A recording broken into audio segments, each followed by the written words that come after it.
Radiant team ban.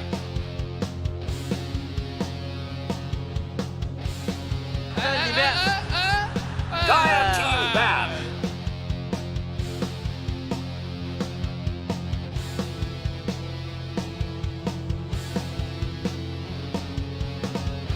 Seconds remaining.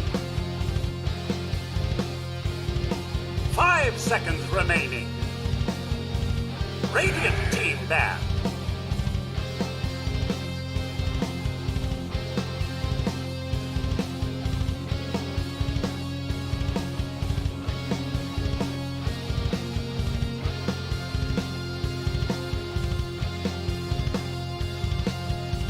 Seconds remaining.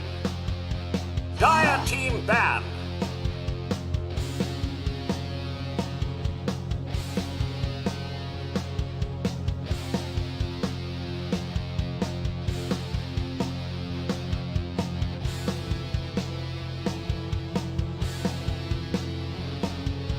Seconds remaining. 5 seconds remaining.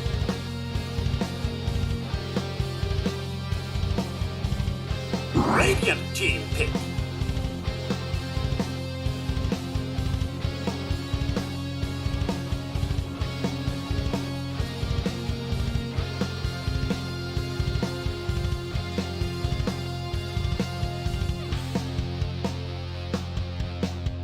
Seconds remaining.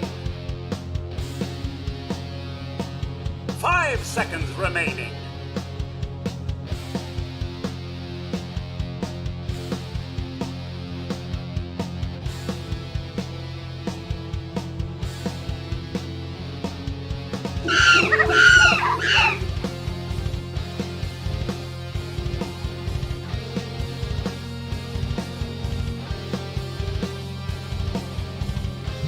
Team pick.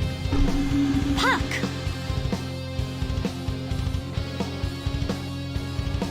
Dire team pick. Yeehaw! Flada. Radiant team pick.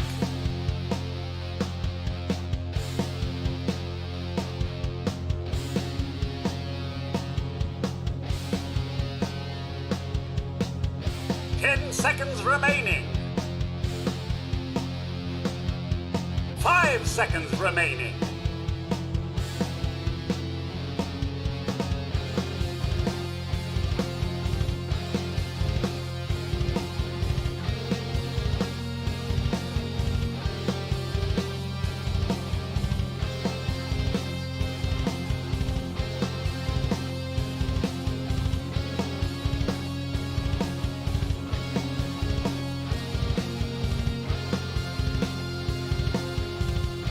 Radiant team ban.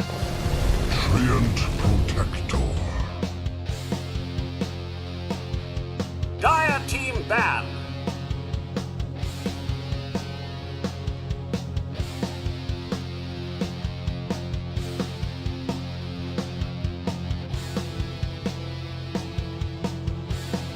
Radiant team ban.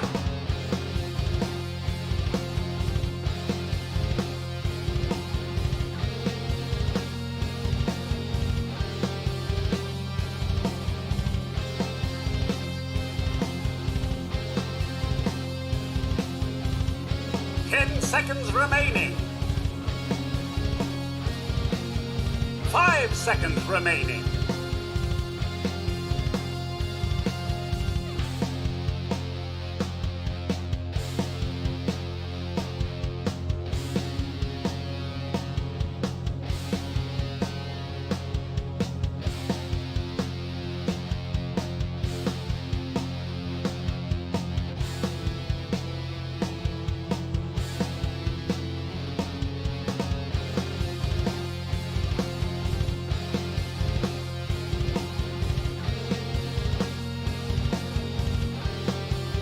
Dire team ban.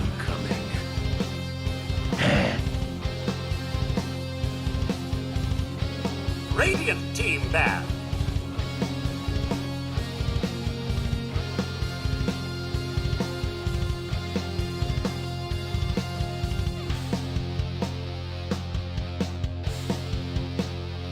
seconds remaining. Dire team banned.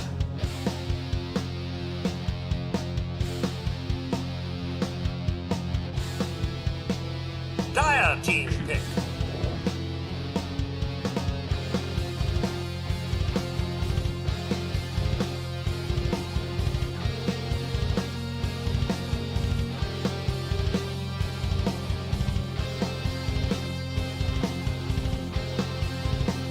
Seconds remain.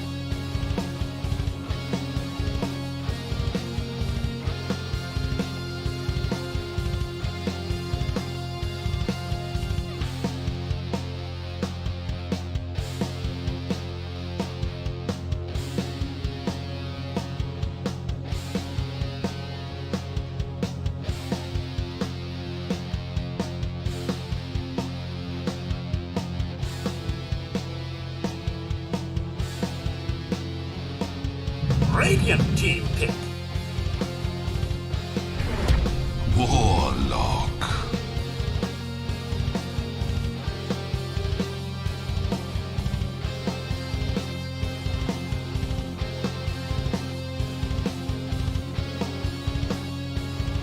Seconds remaining. 5 seconds remaining. Dire team pick. Venomancer. Radiant team pick.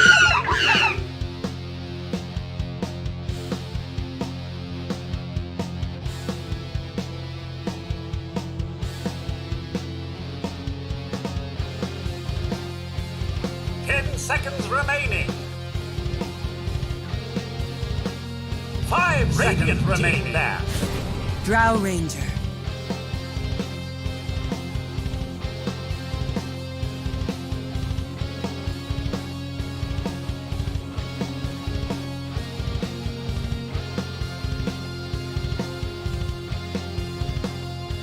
Seconds remaining.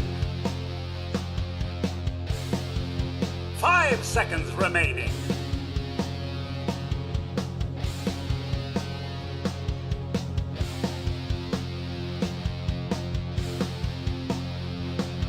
Dire team banned.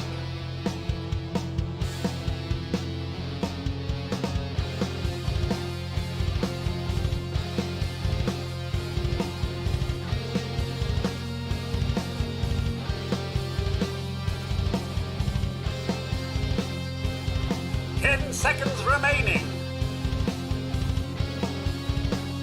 5 seconds remaining. Radiant team banned.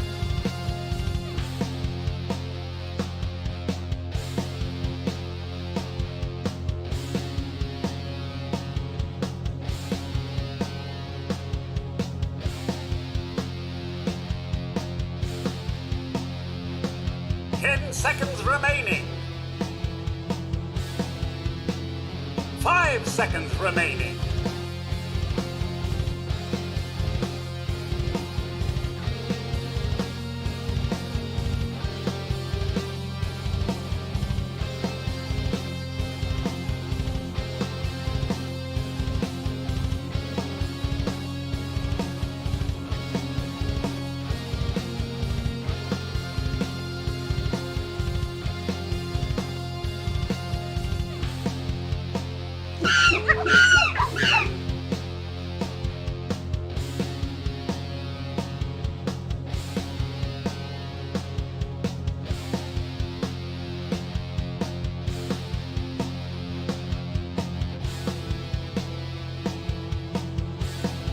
Dire team banned.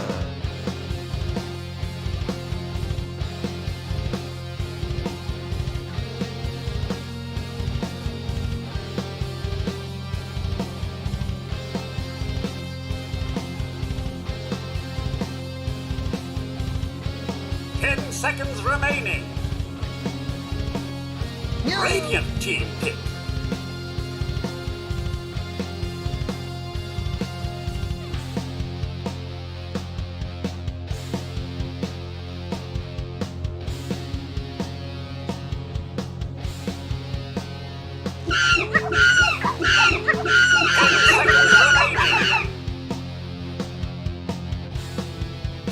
seconds remaining.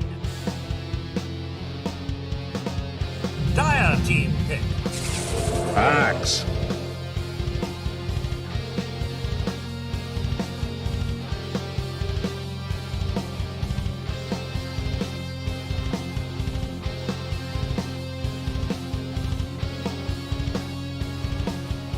10 seconds remaining. 5 seconds remaining.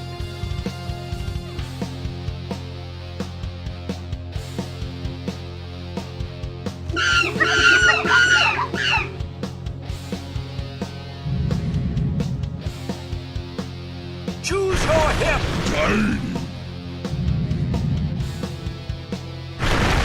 Tiny.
Prepare for battle.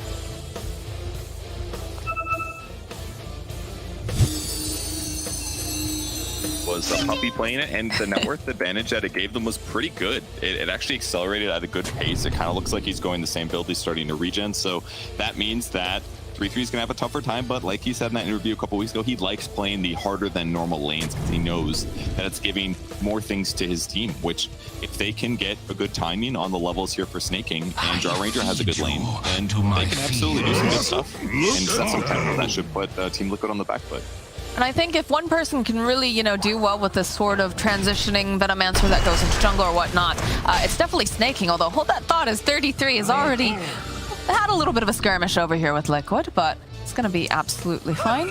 But yeah, we've seen Snaking play the Enigma, right? He goes straight into jungle, and he does a lot with this particular hero. Granted, this time around, not that giant ultimate in the sense of, like a black hole where he's going to be able to turn the tides of fights, but definitely he's going to be very farmed. Yeah, he should be able to get good levels and good farm, and then use that to control a lot of area with Plague Wards and things. In fact, he can use them right now. This is kind of one of the nice things about Veno Jungle is that you can get Plague Wards level 1 and it doesn't feel like you're completely ganking you. So this should be fine. It will only going to be 1 there with the Radiant side. A nice Fire Snap cookie from the Snapfire. And they're already cutting down some of these wards here as they go through. Koifa making his way down to the bot lane. Are they? They're starting off with something that's looks like a tri-lane. No, they're moving off here. Nope. Yep, just normal lanes for Liquid here. Make a tiny safe lane should be doing pretty darn good here. Not that I expect Axe to contest very much, so I think the most interesting battle will be just how fast Snaking farms, and then how much Insania gets done, despite the fact that he's against a solo here. So if you can keep 3-3 pretty zoned solo, it's going to keep 3-3 behind where you would like to be, and could change a lot here. I mean, this is, as long as they start to do like some sort of stacks as well for the Axe, I think it'll be fine, even if he's being, you know, really challenged here. But it is interesting that Snaking is starting off just straight off the bat in the jungle. Yeah, it should work pretty good. He's about to basically be able to pull 2 camps together. One's a large camp, one is a medium camp, I believe. So he should be able to accelerate pretty quick. Plus, he's got the Bladestone to amplify their damage by 10%, which ends up helping a lot. And Plague Wards deal extra damage against creeps and neutrals, less against heroes. So this is going to be pretty quick. If I hadn't seen Puppy do this once before, I'd be a lot more unsure about it. But it just takes a lot of resources to contest him, and it's just more important basically for Taiga to secure Quake this farm. So they're basically just going to let him do this, and because it's just not that worth it. Let like Drow have an easy lane and his own Slardar, for example. They'll do more, just like let him get his farm. Now, how concerned are we though here with the fact that 33 is getting pushed so far back? And also, I want to highlight the fact that Liquid, you know, usually we see Sumail being the one who's kind of, you know, making these moves early, setting the tempo. This time around, it is, of course, Mickey who's going to be making those moves on the Tiny. How do we feel this is? It should be fine because of who Tiny is as a hero. He's very good at roaming around and getting kills. Mickey plays a lot of mid, so he's got the same, you know, he knows how to roam, he knows how to get kills and pressure like that, so it should be fine. The only thing that's going to be negative is that Mickey's going to have less levels because he's in a safe lane instead of a solo lane, so he might not have as many levels of Avatos quite as early. But. Okay. 33 just going to do some creep wave mechanics here, trying to just pull off the side. Doesn't want to really stay in that lane too much. And then the bottom lane, you know, Skeeter's managing to handle very nicely. And Insania did a great job getting one of the camps pulled. In fact, both. Right, you can't pull both of these ones. But he got a range creep to stay in the air, which is good. He's doing a good job limiting what Axe is getting out of this. Only 2 last hits right now for 3-3. He's getting the levels at the very least, right? I feel like that's pretty important. The traditional off lane, it was always just, you know, getting those levels online. He's basically not aiming to get like a fast Vanguard and abuse that. He's just trying to get levels, that way he can catch up and contribute to fights. Or when his team starts death pushing, he doesn't necessarily have to, he go push a different lane instead. That's true. So Treant Protector did get some buffs recently. Leech Seed mana cost is really low right now, it's only 80. And it got returned to its AoE aspect. So the Leech Seed will heal like everybody on your team if you're fighting near the Leech Seeded target. So that basically puts Treant back to like an amazing lane stabilizer, which is part of the reason that he's pretty effective. Is he still going to be as effective as we get further into the late game? I know, you know, definitely having the overgrowth, which pierces, you know, magic immunity, super value. But as this game goes further on, is he still going to have that impact? So it's a little different. He doesn't get invis at level 10 talent anymore. He has to buy a shard to do that. So he can't be as annoying with split pushing just by being level 10. He has to spend money or wait to 20 minutes. That part is worse. But mostly Treant Protector, other than the nice overgrowth aspect, which is absolutely right, great against BKB, so people are going to Manta, maybe a kill here. I've got the cookie hop. They're going to need a little bit more slow than that, so Taiga's going to be absolutely fine. A prize. But other than that, like other than that ability to split push and delay your towers dying, just being able to armor your trees or your towers to keep them alive helps give you an advantage and should help keep his team ready to push. And that could be a really big thing if he uses Leech Seed to pushing circumstances, because if he gets a couple points in it, he could actually really help keep creep waves alive. Because the amount of heal that you pump out later is a huge amount. You do like 300 AoE heal. Like if he goes like a Holy Locket or something, it's gonna be busted. And he did buy a really fast Fluffy Hat.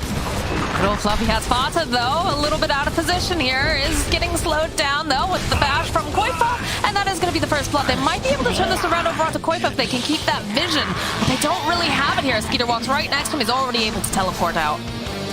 So he tried to hit a timing there. He got the level 2 Leech Seed, and then they went for a fight, but that minus armor was just way too much. Top lane 33 is just poking a little bit here with Insania, but it's allowing Mickey so much farm because it is just too hard for this Axe to really be there in that lane. And another nice thing you noticed earlier too, coming out from the side of Tundra, is they made sure to get themselves the water runes. So we talk about the mid lane being a little bit more forgiving recently. There's a lot of regen available, but not when the supports are making those rotations. That's a tough one for Morphling. He had an empty bottle too, so he's gonna have to go back and heal as a result of that. So pretty big rotation. I mean, Fauna had basically perfect items for that engagement. He's got a Ring of Protection as well and a Fluffy Hat. the minus armor from Lil Shredder plus the physical damage from Slardar just cut right through him a little bit too hard. So he was not expecting to die there, and that's going to hurt their lane a little bit. Could have catapulted them into a better advantage. Oh, is this a situation? I know we had another game where there was a lot of minus armor coming out from one of the particular teams. In fact, I had a TA on top of that. Do you just start stacking armor on people too to help, kind of tank them up so that they can survive these engagements, or? Yep. Yeah, armor is the best counter to minus armor. So heroes that have high armor, like Morphling or like Drow Ranger, who has a lot of agility, they naturally counter minus armor lineups. Usually, like strength heroes are really countered by minus armor. Is one of the better versions, better heroes to have minus armor against, because they just don't have as much agility. But agility heroes typically just get a lot of armor for free. But is this a situation too? Oh, there's a nice double damager in here available for 9. Is this also a situation where we're starting to see, the Solar Crest and like the medallion, so you can stack on those sorts of things too, going full maximum armor buildup? Yeah, and that's why Snapfire loves that build, because not only can you use it offensively for minus armor with the medallion, or you can just put it on your cores later to push. But with that said, I'm not 1,000% sure if Tundra is going to want to go Solar Crest. It's still really good for pushing towers with Drow, but she's naturally long range, so she can siege towers pretty safely just with extra attack range. She may not need a Solar Crest to do it quite as quickly. I wasn't sure for some of the other heroes though to be able to stack it up. Yeah, but it's more about amplifying your carry. So because Drow doesn't need it as bad, maybe they won't bother that much. I like the scan here by 3P, protecting himself against the Abbott toss that Mickey could have grabbed him with. He's going to go the long way back to his tower. Not a good job so far. He doesn't have that many last hits. Fight. The cookie hop forward. They silenced up Koifa, but it didn't matter because I got the cookie. And now Koifa's just going to go run down Skeeter right underneath the tower. They just need one more hit. He's going to tank some of this damage. And they have the salve, actually. But they'll go right in again. Another hit, and that's a dead Skeeter. Koifa still being chased here by Fata. He's going to get a nice crush off. Is it going to be enough, though? Can he run away? That slow coming out, plus those Plague Wards giving them vision. They need a little bit more damage to take down Koifa. They don't quite have it. He's off in the corner. He eventually will fall. Vigilance. Ooh, that's painful for Tundra. When you go Drow lineups, you kind of want to win your lane convincingly, but this is twice now that Koifa's gotten kills before dying. So they put the leech seed on him everything. Skeeter was getting a lot of heal from it, but Slardar is so good at running down opponents. So even though Drow has some advantages, if she gets heroes on top of her, she's always going to struggle. Top, getting Avatos unfortunately, but he's okay now. Yeah, they get the call off over on 33, and it's interesting to see Snaking now making these rotations up to the top lane. Had a little bit of that start in the jungle, and now it feels like they kind of would like to place some pressure over on that tower. He's doing like a mix of trying to help, but still jungling occasionally too. He's got a fast earn here, so his mana regen is great and all, but his net worth, and this is good or bad, depending on how you look at it, it's the same as Drow Rangers. So Drow is definitely struggling here. But Drow's only about 400 behind her, so it's not the end of the world, but the network distribution is looking scary to me. I would like, for Tundra's favor, to see Drow towards the top, because there just are some good matchups against her. Tiny's halfway to his Blink Dagger. He's not pressured. He's level 8. Insania's going to hit 6 a bit late because he spent a lot of time running around chasing Axe, but I think everything looks pretty darn good for Liquid right now. I think the only thing that's a little rough for them is they don't have the best ganking heroes. Outside of Tiny Blink, or until Slardar gets his, it's a little bit hard for them to get little safe, efficient pickoffs. It's like they have to do these big fights with Mortimer's Kisses and Warlock, Fatal Bonds, Golem, that kind of stuff. I'm a little surprised that they haven't done much scouting over here on the side of Tundra, considering that they do have a Venomancer, right? So you can see, Insania is known for making all of these stacks. I'm surprised they haven't tried to go for an invasion and try to take control of those, considering they do have an Axe. I think Axe has certainly wanted to, but it's not always super easy. It feels like every time he crosses the river, every time I look at him, the Warlock's chasing him somewhere. So I'm sure he'd love to take the stacks, but I just don't think it's quite available right now. And it isn't going to be until Mickey gets forced out of his lane that they go clear these, I think. Because if Mickey stays here, it feels dangerous for anybody to take the lane efficiently, whether Snaking or the Axe. So that's why, and now Sumail's going to start working on it. To teleport down to the bottom lane. It's like they're going to try to make something happen. Here's Koifa over in the trees. 9 will scout out with the Illusory Orb. Koifa getting off that crush. They fall to the Dream Coil, though. Silence coming out from 9. Can they do enough damage? Tiny, though, he's here as well. He just tosses 9 up into the air. He will fall as well as Bata. And these long-range kisses coming out here over onto Skeeter. They could go for a diver. I don't even know if they need it. They don't. Taiga just from downtown. Oh, they rotated so well there. Mickey was super ready. They had this nice observer ward that was spotting in the lane, so I think they saw the rotation coming or something, but they reacted so well, jumping Mickey in there in time. The problem is that Quakefa is just really tanky. He was too difficult to kill. They don't have that much burst damage. Here's the initiation again.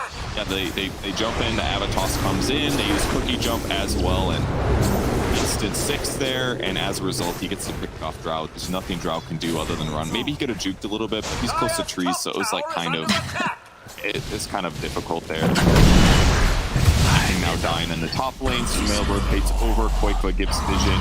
The hood is up on Slardar. His goal is just not to die because he knows he's the most vulnerable. And now the game's looking pretty scary for Tundra here. Yep.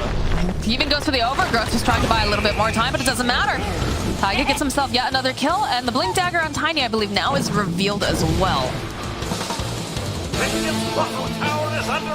Very dangerous for Tundra. When you go Drow lineups like this, you're supposed to win your lanes and get ahead and sit in a good place, but I just wonder if the Drow was a better fighter in the laning stage and you paired that with Tree, yeah, maybe they win their lanes, but it just felt a little bit too weak against the Slardar. I mean, I like the concept of what Tundra's doing again, and it was a little bit greedier when you consider that Snaking was going to be doing, you know, the jungling. And they do have some solutions, right? They've got this capability of just dropping Plague Wards, canceling out Mickey's, his Blink Dagger, and Snaking can kind of push them back. But like you said, it's a very tempo lineup, and we haven't seen a lot of successful moves coming out from 9, unfortunately, on this puck either. Yeah, the one rotation bottom did not. I mean, they have the one advantage they do have right now is Veno's excellent at defending towers, especially with level 4 Plague Wards. The creeps pretty much just die no matter what, and they can just put living armor on the tree as well, or the tower as well, to heal it and give it armor. So directly counters Snapfire, Lil Shredder, and also just keeps it more healed. So their goal is basically, even though they haven't necessarily won the laning stage, they can still buy themselves some time and some map control. They'll eventually kill their opponent's towers, and with that, it might make it easier for them. Oh, that is a dead Snaking. Taiga's on a killing spree. 3-0 and 4 on Taiga. He's doing so well. I mean, these are the kind of moves that you like to see. You like to see your tempo hero moving around with +1 or +2, and double damage now over here on Sumail. They're just gonna rip down this middle tower, and there's really not much that they can do over on the side of Tundra. I don't know if they're gonna be able to defend this. They basically need Venom wards set up here to defend. But yeah, way too much aim, especially with the DD on Morphling. Yeah, good luck taking 350 physical damage at this point in the game. They're just gonna walk right into Roche. They have the capability to do this very quickly with the reduction on the armor. Liquid has just hit this pace, and you know, like we said, the Venomancer is nice, but he needs to be set up already. He needs to have those Plague Wards. It's very similar in terms of like attack keys in a sense, you know? You've got to have that stuff already in place, otherwise, you know, you can't do nearly as much. It's just one of those kills that is really, really painful when you get picked off like that, but you are the tower defender. He left the bot lane probably because it felt unsafe to try to defend there, like very easily to get by Blink Tiny, but then he got caught in the jungle, then they stripped him in, that DD was perfect timing to get them a tower, and the Roche, 3K disadvantage now for Dura. That was such a disgusted noise right there, just They do have a blink on Axe though, no Vanguard, but just Ring of Health, but he's able to set up kills for his team, which is exactly what they need right now.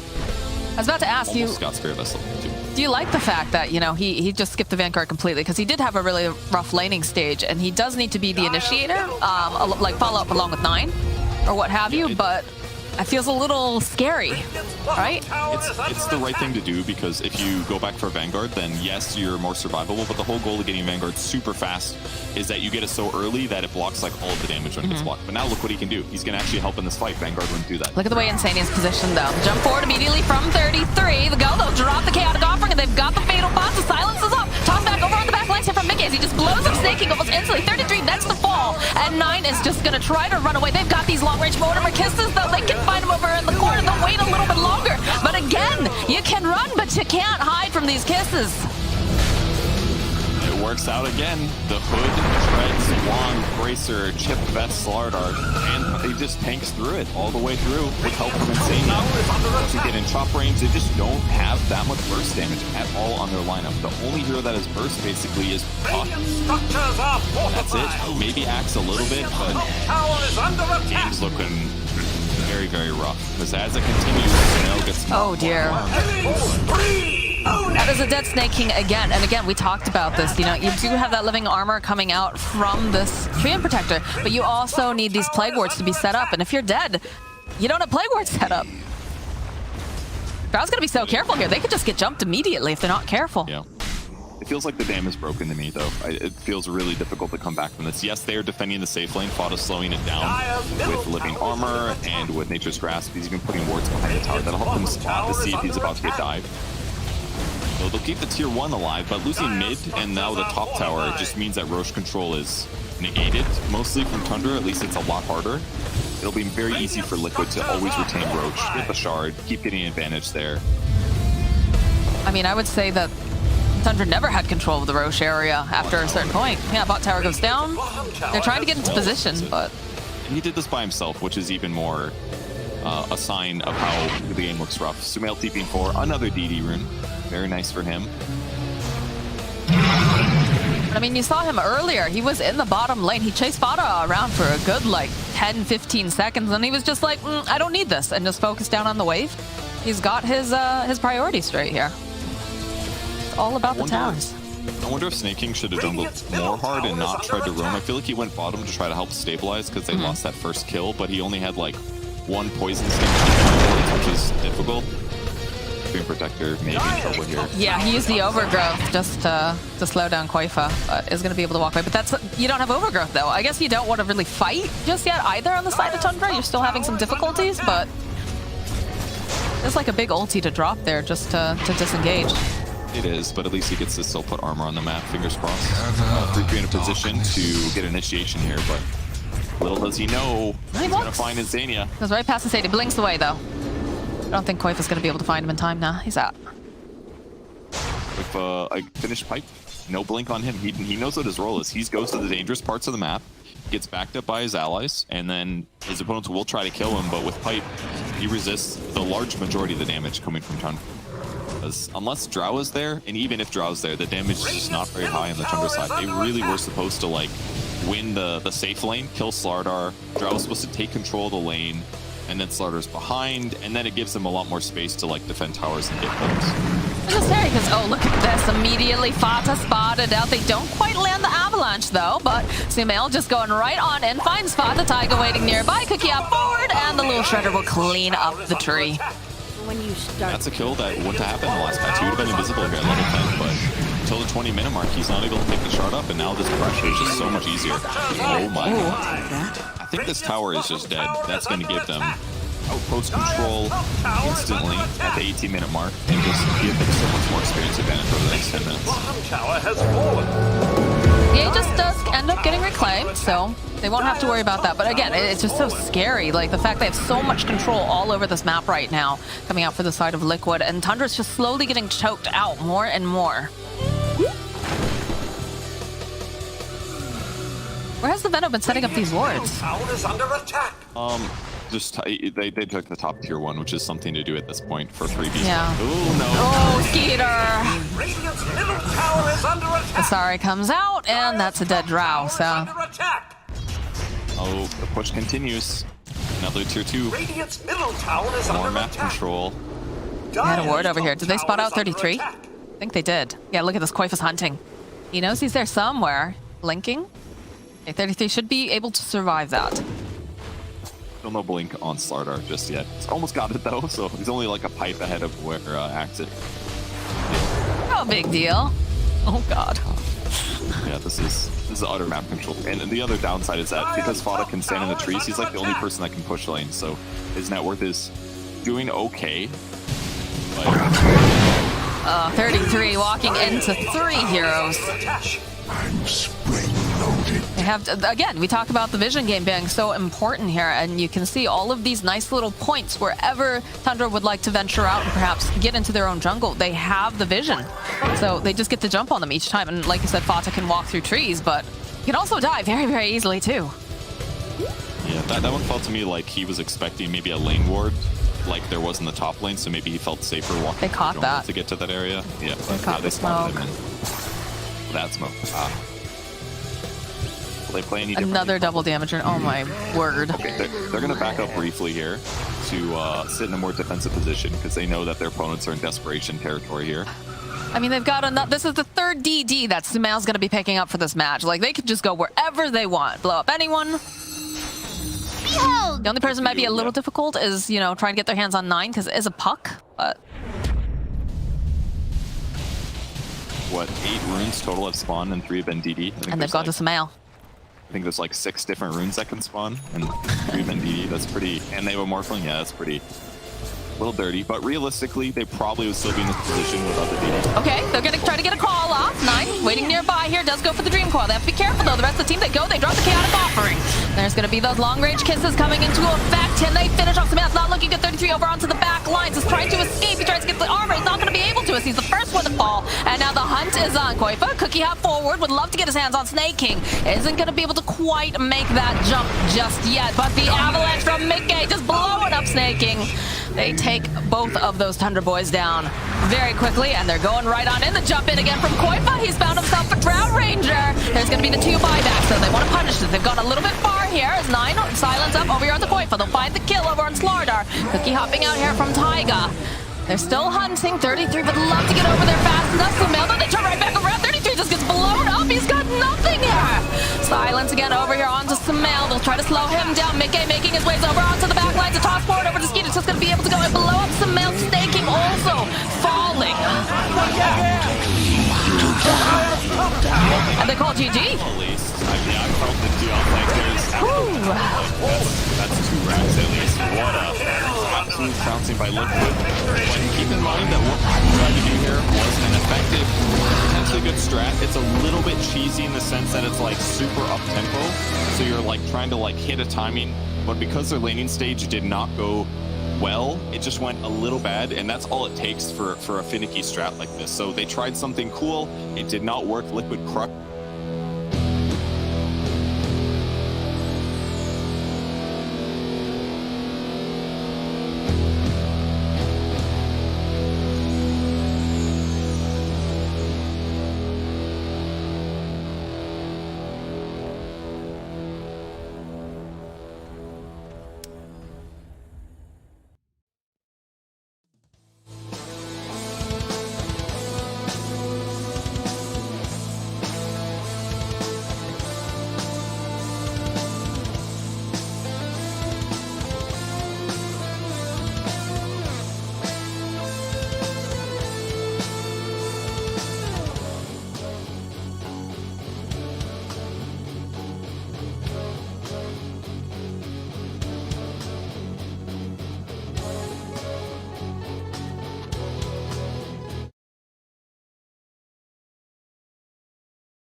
Radiant team ban.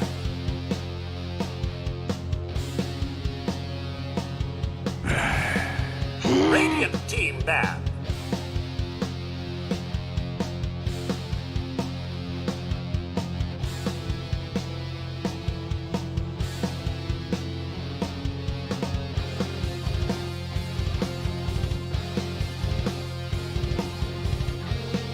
Seconds remaining. Dire team ban.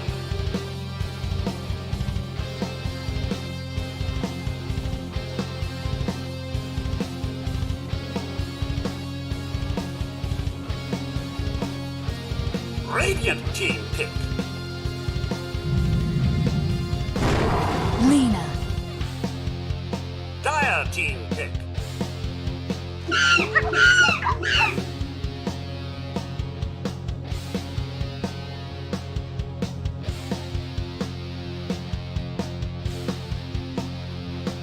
Seconds remaining. 5 seconds remaining. Game 2, Tundra versus Liquid, upper division of the Western European DPC League. You're watching Dream League Season 15, powered by Intel. We got a great day of Dota here. Of course, we're in the middle of this best of 3 between Tundra and Team Liquid, which, by the way, this series super important for both the teams in their series. After this, also very important for both the teams. OG versus Secret, by the way. I was going for the wrong side so that people couldn't hear me, and then it wouldn't be... Whatever, we have the draft. Here with T and Kyle. We're well on the way in the draft. Jeez. That is a very ambitious opener from Tundra. We've talked a lot about Puck. It is untouched in China, a region most look at as the strongest out. And the fact that Tundra continue to open with it, it has to be a fodder hero in this context. Because Liquid, they get their go-to Lina pick and a morph. If you show that Puck is mid, Sumail will play morph mid, and he will once again dominate the matchup. Yeah.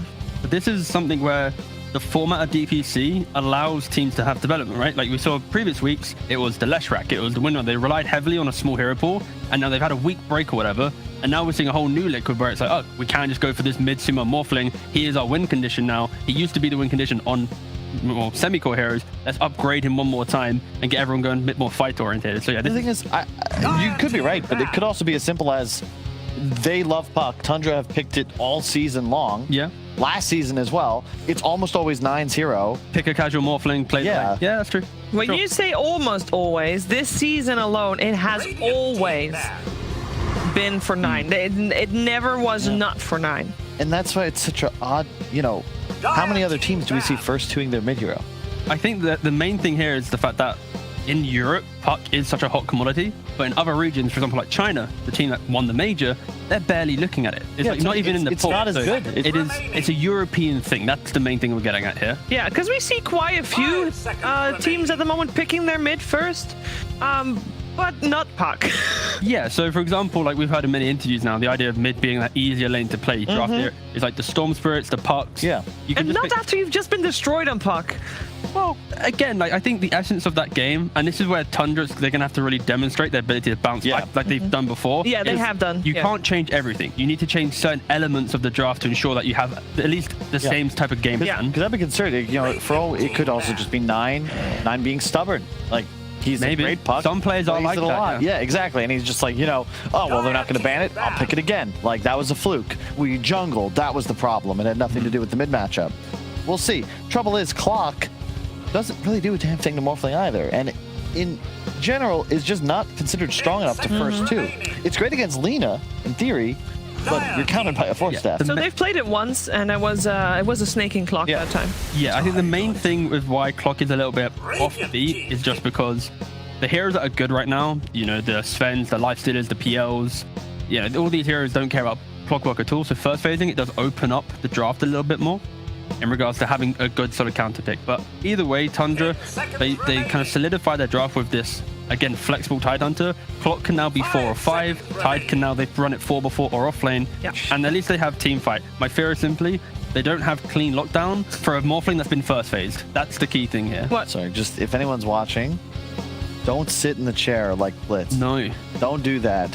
Oh, that was so smart. They went from one camera. look, spin back. Oh my God. Go back, Blitz. Go back. Way! wait, look. Woo! Oh, that's amazing camera work production. It actually is great camera, but yeah, don't use it. Oh, he's going back. Are we going back? Of course. Oh, no, we're not. Ah, made it. That seems someone new? No. I like that Tundra removed the Lesh. They have a It big says trouble. dab on their whiteboard. Okay, what? Dab. It says dab. They dab. D-A-B. It also says TF. Tempo. No, it's they don't know what 4 or 3. You know, they're just Okay, mixing but up they the don't. roles. It's tempo, so they want to play fast. Cool. Yeah. Inside the brain of Liquid. What does he say here? Coach, player, AWP, rifle. What, are we playing Excuse I me. Spy? What's Yeah, going on? Yeah. my little eye. I saw something with. This is what true competition is about. You don't just read what your players are doing in game. You also try to figure out what they're talking about. Ooh, okay. Did not think Winter nice. Wyvern was something that they were talking about. I don't mind it just for the fact that you now, if this Clockwork is your 4 position, you have a 5 that can disconnect himself from the type of damage that Clockwork brings to a lane. Yeah. It's also not removed by Kraken Shell, so theoretically later in the game you can target a Tide with it or use it to combo break after a Ravage. Mhm. The ult, that is. I guess, yeah, a key thing as well is just the idea of they wanted to have one aspect of heal with the Morphling. We saw how dominant that Morphling Warlock is within the game, and now they have Wyvern Morphling, same concept. This Cold Embrace when he's low gives him so much HP. The effectiveness of heal is See, amplified on this They're hero. clever. They turn their board around so that we can't read it. Sheaves, Not- it's the oldest trick in the book. You only show your enemies what you want them to see. Yeah. How Remember do Thunder we know? Predator, the tweet, which was like, we play, what hero was it again? Was it the IO or something? Yeah, something like We're that. practicing lots of IO. Ha! Shame. Just was a tweet, mate. They ban it. They lose the No, series. they actually, that the would other be way too around. obvious. They just included a screenshot Yeah. of them practicing, and it had their carry player See, playing. there we go. So it wasn't, you thought, oh, I'm clever, I'm going to find out what they're doing, but it was actually all a ploy. Shadow Demon, definitely underrated, but immediate Void Spirit from Liquid. SD at least is a very good counter to Morphling. When Morphling does poke up to high ground, you disrupt him, you get your own double illusion, you can quickly burst him, or at least put him lower with the Soul Catcher, but I'm just the lack of lockdown right now and Yeah. early presence in the game. Damage. Yeah, exactly. Tundra, they've got kind of cute answers to their heroes, but like 25 minutes plus, these big mid-game fights, the utilization of the big spells, but early on, the entry to the game, what they lacked in the first one, it's non-existent. This reminds me, honestly, of the series beforehand. And the other issue with SD is whenever I'm playing against a hero that has your disruption is a setup stun for Lina, if not controlled. And I once again, I'm just concerned that Tundra is. They need a dominant laning phase, otherwise their draft won't have damage. They have last pick, of course, but So, is that a Medusa ban? That's a Mars ban. He does sound like Medusa. Yes. So are we saying then so in regards to Tundra, the way they're playing this game, it's Tide Hunter off lane with SD4, utilizing the Shadow Poison to make stacks, Fat Tide, a Clockwork 5 to enable some hard carry, and then for Liquid, they're most likely playing Morphling and Wyvern in the same lane, Void Spirit mid, a hero that cannot get ganked by the Clockwork, and then you have Lina being enabled by some big melee off lane that Coif was yet to pick. Centaur still in the pool, not a fantastic hero in the game. Would make the clock very happy if he's playing against Lina And the Centaur. puck. And they go so for let's go for Slaughter. So this is in truth a terrible Slaughter game, but we were talking about in the green room during that last game. It's never Slaughter will always do what Slaughter can do in a draft. Roshan. Gives you Roche, minus armor, very tanky. Not great against SD, Tide, or Clock. Like, it's actually a really rough game for you, but Morph Slaughter, we saw in the last game, activates Roche at 15 minutes, and in addition ensures that Morph will be king. Now, Tundra, you need a carry. I don't know what it is. You're laning with the Clock. Maybe it's like It has to be like a Medusa. I think they need a big win condition like some Spectre or something that just rinses through the backlines. But you're gonna get. I know you're gonna get bodied in I know lane. exactly. That's the issue right now because of the first 4 heroes. With the lack of damage, whatever you pick here, whatever win condition, it's gonna feel awkward. And they picked just put Terrorblade. Terrorblade into a Morphling and a Wyvern. Yeah, so they picked Terrorblade into one of the better counters in regards to the carry matchup. At least it's a high armor hero for the Slaughter. But yeah, my big fear for Tundra is once again But how their do you- win condition isn't the best win condition. That is the first Terrorblade in the upper yeah. division, by the way. Yeah. I'm a little bit concerned from Tundra. They just lack early damage to kind of cushion the Terrorblades need to farm, and that should allow Liquid to apply pressure. But at least this time, Terrorblade isn't going to be the one feeding in the Slardar lane. But if Lina has a really good lane and applies that pressure by dodging kind of Fada's presence, then I can see TB having pressure. You just hit him. Like, you might be able to land a kill with a meta, but it's going to be on one hero at most. With meta down, you're going to be in danger. And for me, it's not the top lane. It's about how are you going to make moves as Tundra. You have so many huge cooldowns. Without meta, without Ravage, you're not taking a team fight. And Liquid, they need one kill, and they can capitalize. It's just... TB Nine has to do much better mid to start. Nine has to have a good time, but TB also needs to get to a point where he has a quick enough Scardy butterfly timing where he can actually be the frontline damage dealer.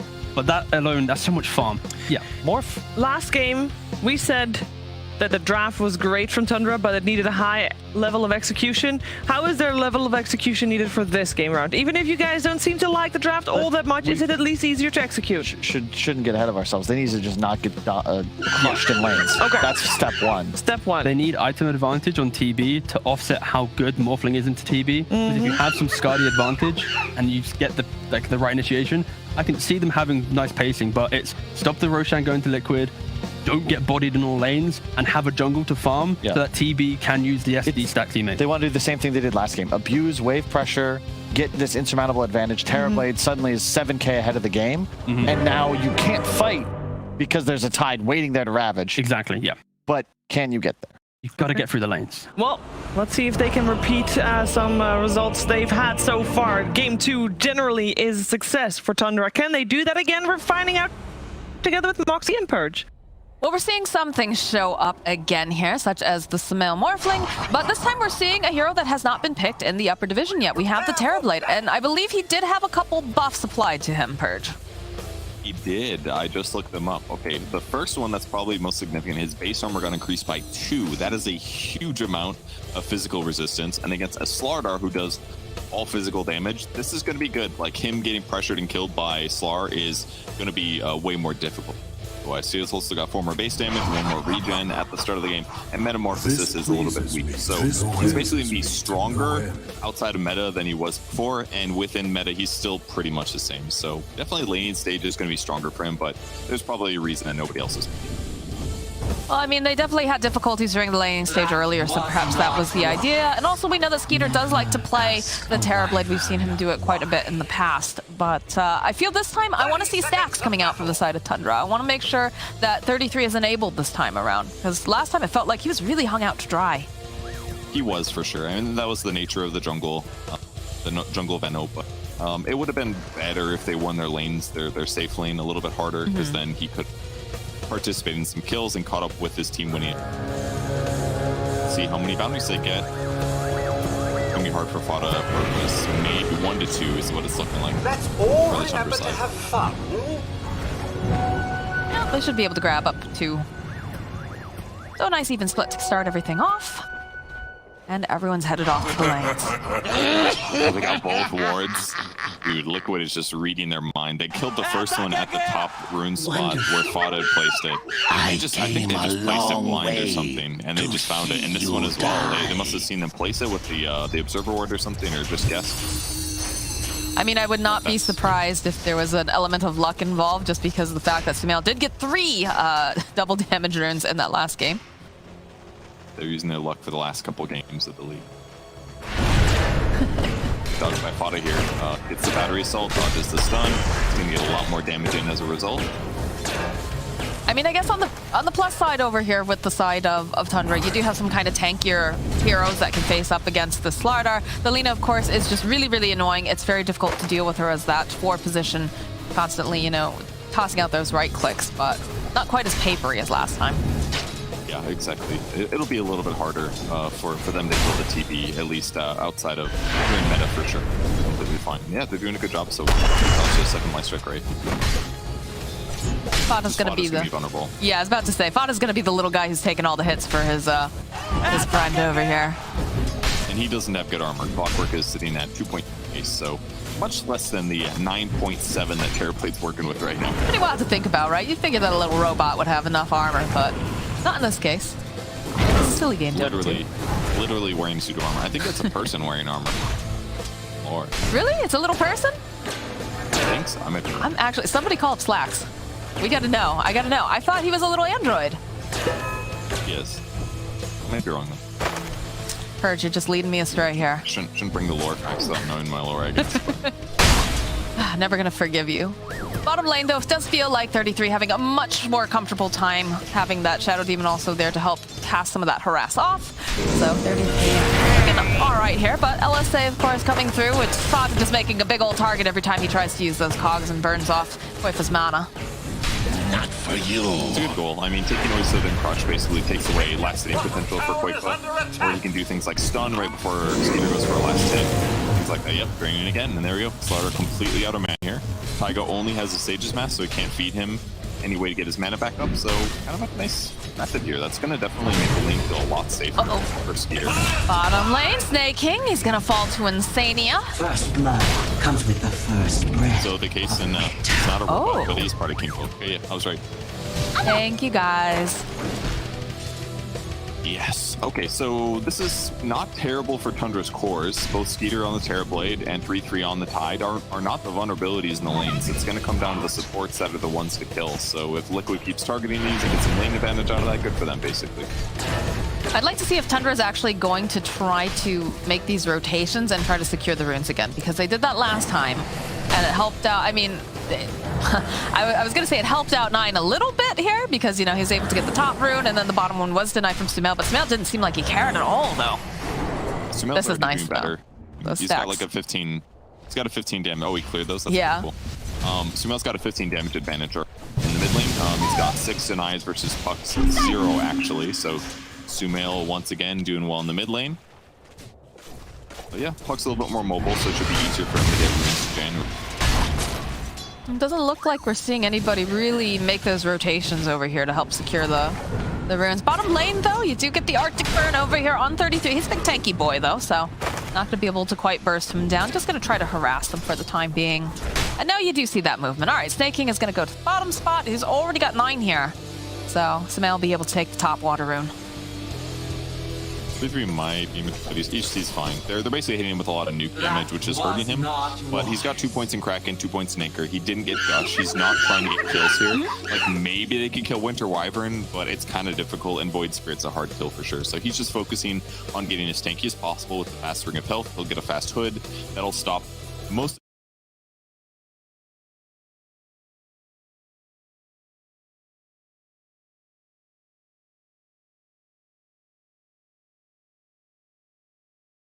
Tide is pretty good against this matchup. The only hero that I'm really worried about is probably like Morphling E-Blade combo, because then it doesn't really matter as much of Kraken procs. There's just a lot of magic damage. Even if like the E-Blade aspect gets dispelled, it's like you're still taking so much raw damage. Tide can struggle there. But Hood should help against that. And with 3-3 having a better game here, and with him having a potential Shadow Demon to save people from getting killed, there's definitely much better counter. Snake King making his way back bottom. Will rejoin here with 33. I wouldn't be surprised to see him doing some more stacking for himself and getting some of that. Yeah, over here you can already see the lane has been pulled off. Sania not willing to share any of this here with Snake King. We'll pop the Arctic Burn.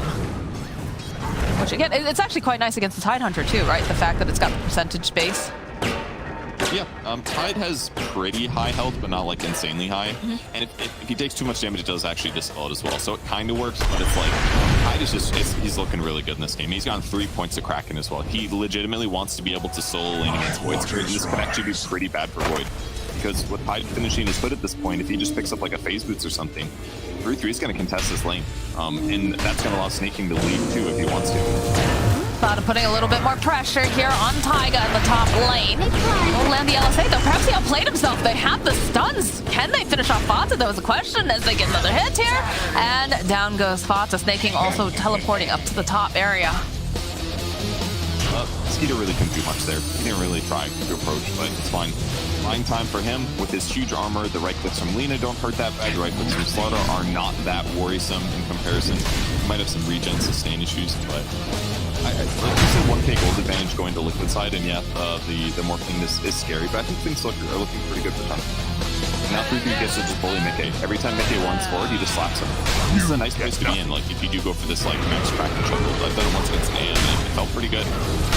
Do you see how deep of a ward Insania just placed over in the triangle area? Oh, yeah, that's pretty deep. He spotted out the stacks, too. Like, he's got a lot of information over here. There's, like, a stack over to the side. But... Disruption, Snake King grabbing up the arcane. Can they make a play here is the question. The silence, Mills already starting to morph it. So no burst, or enough burst damage, I suppose I should say, to really enable him here. As Snake King, he's trying to get there. He gets the deny off. Mills got to be pretty miffed about that. It's okay. He'll just morph and get all his health back. What's a water boy without water, though, Purge? True. Well, that was a bounty. Well, yeah. I meant the bottle. I meant the bottle is, you know, a liquid, and he's also a liquid, so. You're going too literal on me, Purge, please. Over here, again, the cogs come out over here on Taiga. Snake King's there. Skeeter doesn't even, I guess he'll turn around. He's like, yeah, I could go for a hit here, but he's a little bit late. I'm not sure. Do they have enough? Yes, they do. They have enough stacks of that Shadow Poison to take down Taiga. That was a little scary. That was only level 1 Shadow Poison. Shadow Demon was only level 2 there, so it was like close to him surviving, but getting a kill stabilized the lane. Network advantage is decent right now. Maybe about 500 net worth behind. Maybe not the best, but yeah, 3-3's survivability is just, he's invulnerable now. He actually can't die in this lane, and that's why Shadow Demon is not roaming. And we'll get stuff done. 3-3 level 7, now 2. I don't even know why they're trying. He's like legitimately unkillable, unless somebody rotates, I suppose. Yeah, but you have a feeling that Smell's probably going to stay up here unless he gets a specific, like, rune of opportunity, or the fight actually gets brought to him, but... Yeah. If 3-3 gets killable, yeah, they can maybe do something about it. Mickey used an Astral Step earlier to do some poke damage on 3-3, but I was like, what's the point? I think he's just figuring out now that Kraken Shell is maxed out. That's not something that's super obvious right away. You got to hit him a couple of times, check some numbers, and be like, okay, this guy's legitimately impossible to kill. So even though he's not going to farm necessarily as fast, just staying in lane is already going to do a lot for his so. And it's interesting how they, oh, there it is. There's that double damage rune for Tundra this time around. But yeah, you know, you saw the fact that Snake King, he made this rotation fairly early once they realized that 33 totally fine here soloing this lane, not going to be pressured out. And now we get a smoke coming out from the side of Tundra, so perhaps they can make something. Insania, though, will be the one who breaks the smoke. Waning Rift coming out. It's going to just go over here to the high ground. Got a bit of vision. They have great heroes, actually, for that, as Insania now is just going to try to draw away their attention. He's going to tank the gank here for his core, though he does have the capability of staying alive a little bit longer. This is a lot of time that they're actually just spending trying to take down Insania. Eventually, they get him, but that is not the target that they wanted on the side of Tundra. Yeah, they definitely wanted. I mean, they still could die if they didn't use Dream Coil. That's the crucial thing here. Yeah, Mickey's going to TP away. It seemed a little lucky that Insania found him. He seemed surprised. It looked like he just wanted to put a ward down, but comes towards Fada. He's level 5. He's got a tango though, so he can actually get out of here. Teleports are coming in though in mass here. Battery assault slows him down just a little bit. Mickey with a step forward over on the back lines though. 9 finds himself a kill on Taiga. They'll get the kill on Fata, but he's bought some time here for those supports to make the rotation at 9. Can they do anything more, I guess, is the question. Hard. Especially with Mickey. Oh, and Insania. They're all making these moves as Sumail just continues to farm up and enjoy the space. Is so strong with the DD though. Like, he has some burst issues here, but with double damage, it was pretty simple from the pickup to being a kill. Dodges the corrosive haze that would have come out. Here's a bottle refill. Fada's back. Maybe it'll fight, but here it comes. Looking for the Splinter Blast. 9 just immediately ducking away. Hogs is so good. Pushed back Quakeba, no chain stun. That would have gone Puck really low, maybe dead. And now they can defend. What's happening in the meantime? 3-3's taking his own tower by himself. He doesn't care. Well, they can't. It's going to touch him. Yeah, they can't do anything against him right now. Everybody's here playing the top lane over on the side of Liquid. So 33 is just, you know, a stark difference from game number 1. It helps when you get a little bit of help at the start of the lane stage to get to that fast level 2 crackle. So he's queuing up Blink Dagger afterwards. He's got phase boots. He's about a third to the way to Blink Dagger, but now he's going to go mid and push out. Sumo pressures a little bit, and this is the next tower that Tundra doesn't want to lose. He's basically doing the typical off lane thing. Get tanky and go in the lane that you want to pressure or that you want to stop your opponents from pressure. I mean, this is the tower that you really need to protect. Obviously, you know, you're going to have the TB. He's going to be going and jungling during this time. But the middle tower, especially when you're going up against a Slardar lineup, is so incredibly valuable. You want to make sure that you can get in there fast if you have any sort of inkling that they're going for that early Roche. Yep, exactly. You need that close teleport point, but 3-3 just tanks the tower. It's hard to tell that's hitting him. He's blocking 54 of the damage, and the rest has to match up against his armor and his regen, which is still really high, so he's in a good spot. He's taking a decent amount of damage, though. Yes. It's slow, but he is taking damage in the bottom lane. Koifa. 9 is hunting, does end up getting stunned though. They get the silence. They're just gonna dodge away. They'll go and throw out that disruption over onto Koifa. Dream Coil's gonna get used as well. He's gonna keep blinking away. Ooh, 9? You might be in trouble here. Doesn't want to snap that coil though. We'll turn back around, focus attention over here to Snaking. Snaking may end up being the one who goes down here, but they have the illusory orb. Can they get over the fast enough? Yes, they can. They take down Koifa. Strange time That was to close, but a hibernate. huge kill. Snaking gets 6 out of that one. If they don't have Shadow Poison, they just don't have enough damage to kill the Slaughter there, but fought to the death, but wasn't quite enough for him. So Tundra's get stuck on the map, unlike last game. These puck rotations, with the help from their higher damage supports, is making things work. Ooh, Insania. It looks like a Terrorblade doesn't want to go after this though. It does have that illusion over nearby. Terrorblade's lifestyle is basically like he doesn't want to do anything for like 15 to 20 minutes if he can help, because he just doesn't do anything. If the fight comes to him and he can use meta, he's like, okay, sure, I'll do some damage and get some kills. But like, if he has to move at all, he's gonna have a bad time. It's just better for him to hit creeps almost always until he hits his item timing too. He sounds like a teenage boy. Mom, I don't want to do this right now. Give me 15, 20 minutes. Comes 25-30. Game went really long. It's sorry. It's not my fault. Well, then you hope that he's actually, you know, going to show up and do things. But we do have some more of these stacks being farmed up, and that is the beauty, of course, of having this Shadow Demon, as he's able to help take these stacks, get a little farm for himself, help his team out, and now we've got the gang squad coming out from the side of Tundra. They're hoping that they can grab someone, maybe place down some vision too. But who is their lucky? It's going to be Koifa again. They have hook shot.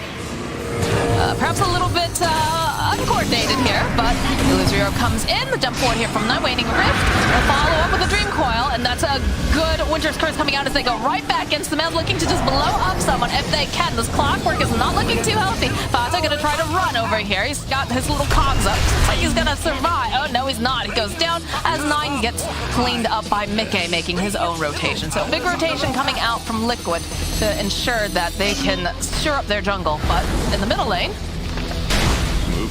They rotate over Steve at the same time. The 3-3 is there. They get off on the tower version. they get the tower. They need to be careful here. 33, he's got the Ravage if they want to try to commit on this, but it looks like they're happy with this. They're satisfied. How much time do they have on meta left? Just 10 seconds. Yeah, so that's probably why they didn't want to go in on that, right? I mean, they maybe could have ravaged, but they needed their opponents to go aggressive and make a mistake and overcommit for the ravage to feel good. But that was a really cool move by Tundra. At the same time that they smoke 3 heroes to go get a kill, they rotate the TB mid with the Tide, and then they take a tower. So they get 2 things accomplished. So even though the fight didn't go good, tactically it was still good for them. And the heroes that died, yeah, 9 died, that wasn't so great. But the other 2 were supports, so that really wasn't bad in the slightest for Tundra, because they just got more map control. So they can continue to pressure. Shadow Demon's got level 7 now, so his damage is high. They still have Ravage. They've got Blink on Tide. So now all of their rotations and ganks can be a little bit more effective from here on out. It's looking good for Tundra. They can definitely win this game. The classic bait and switch, you know, the sleight of hand, like you're paying attention down here, but we are getting things done in other lanes. You love to see it. And they smoke again. I mean, they've got the Blink Dagger, you've got plenty of mobility here. You even have the Invis Rune over here on this puck if you want to get real cheeky. I'll break this one. Yeah, 33, the jump forward. It's again Insania that they will find, so it's just gonna get sandwiched by 4 heroes, and it's a quick pick off for the side of Tundra. I think if you're Liquid, you're perfectly happy with that, though. They're doing such a good job reading their opponents. They know what timings are being hit, and they set both heroes quite good to the right, and Insania to the left, like, come on, let's break the smoke. Quakefoot comes over here now, which is cool. Pushes the lane out a little bit, gets a little farm, draws them towards the creep wave away from tower, so even though they have a kill advantage, by the time they get here, it's like, well, Insania's back up again, so keep buying more time to eventually make more feel like a stronger hero. I mean, Sumail has not been bothered. I don't think Sumail has shown up. Yeah, he's hasn't really shown up for any of these fights, really. He hasn't needed to. Just had all the breathing space in the world. He's got a Mount online now. They've just been hunting Koifa, and Insania has been breaking every single one of their smoke ganks. same build he went last time, fast Manta style. To, I mean, Manta got buffed for range hero, so kind of makes sense. They don't die as fast. Manta illusions on Morphling are some of the best because he has just an insane abundance of agility. Just gives him base damage. Illusions do damage based on their base, with sometimes some passives mixed in. And now Liquid making a move in aggressive. He did just pick up the Blink Dagger on the Puck Fata, though. Good positioning here. He's going to be the sacrifice as they use the Laguna Blade. Everything here to get rid of this little clockwork. They're being engaged, though. It feels like Skeeter doesn't want to give up these creeps. It is a 3 stack of large creeps. That's a little scary. It is. Tower's more important. 3-3 goes to do that. Let's have that blink. Behind. Fata's up in like 7 seconds anyway, so they can absolutely still regain territory here. And they've been using the illusion to get some sort of vision as well, so Tundra not in the tightest of spots, even though Liquid is very much on the offensive here, as Koifa is challenging. He is pretty separated, though, from the rest of his team. Let's have to be a bit careful about that, as Mickey is nearby and they have the ward. They've got this vision. Good sentry.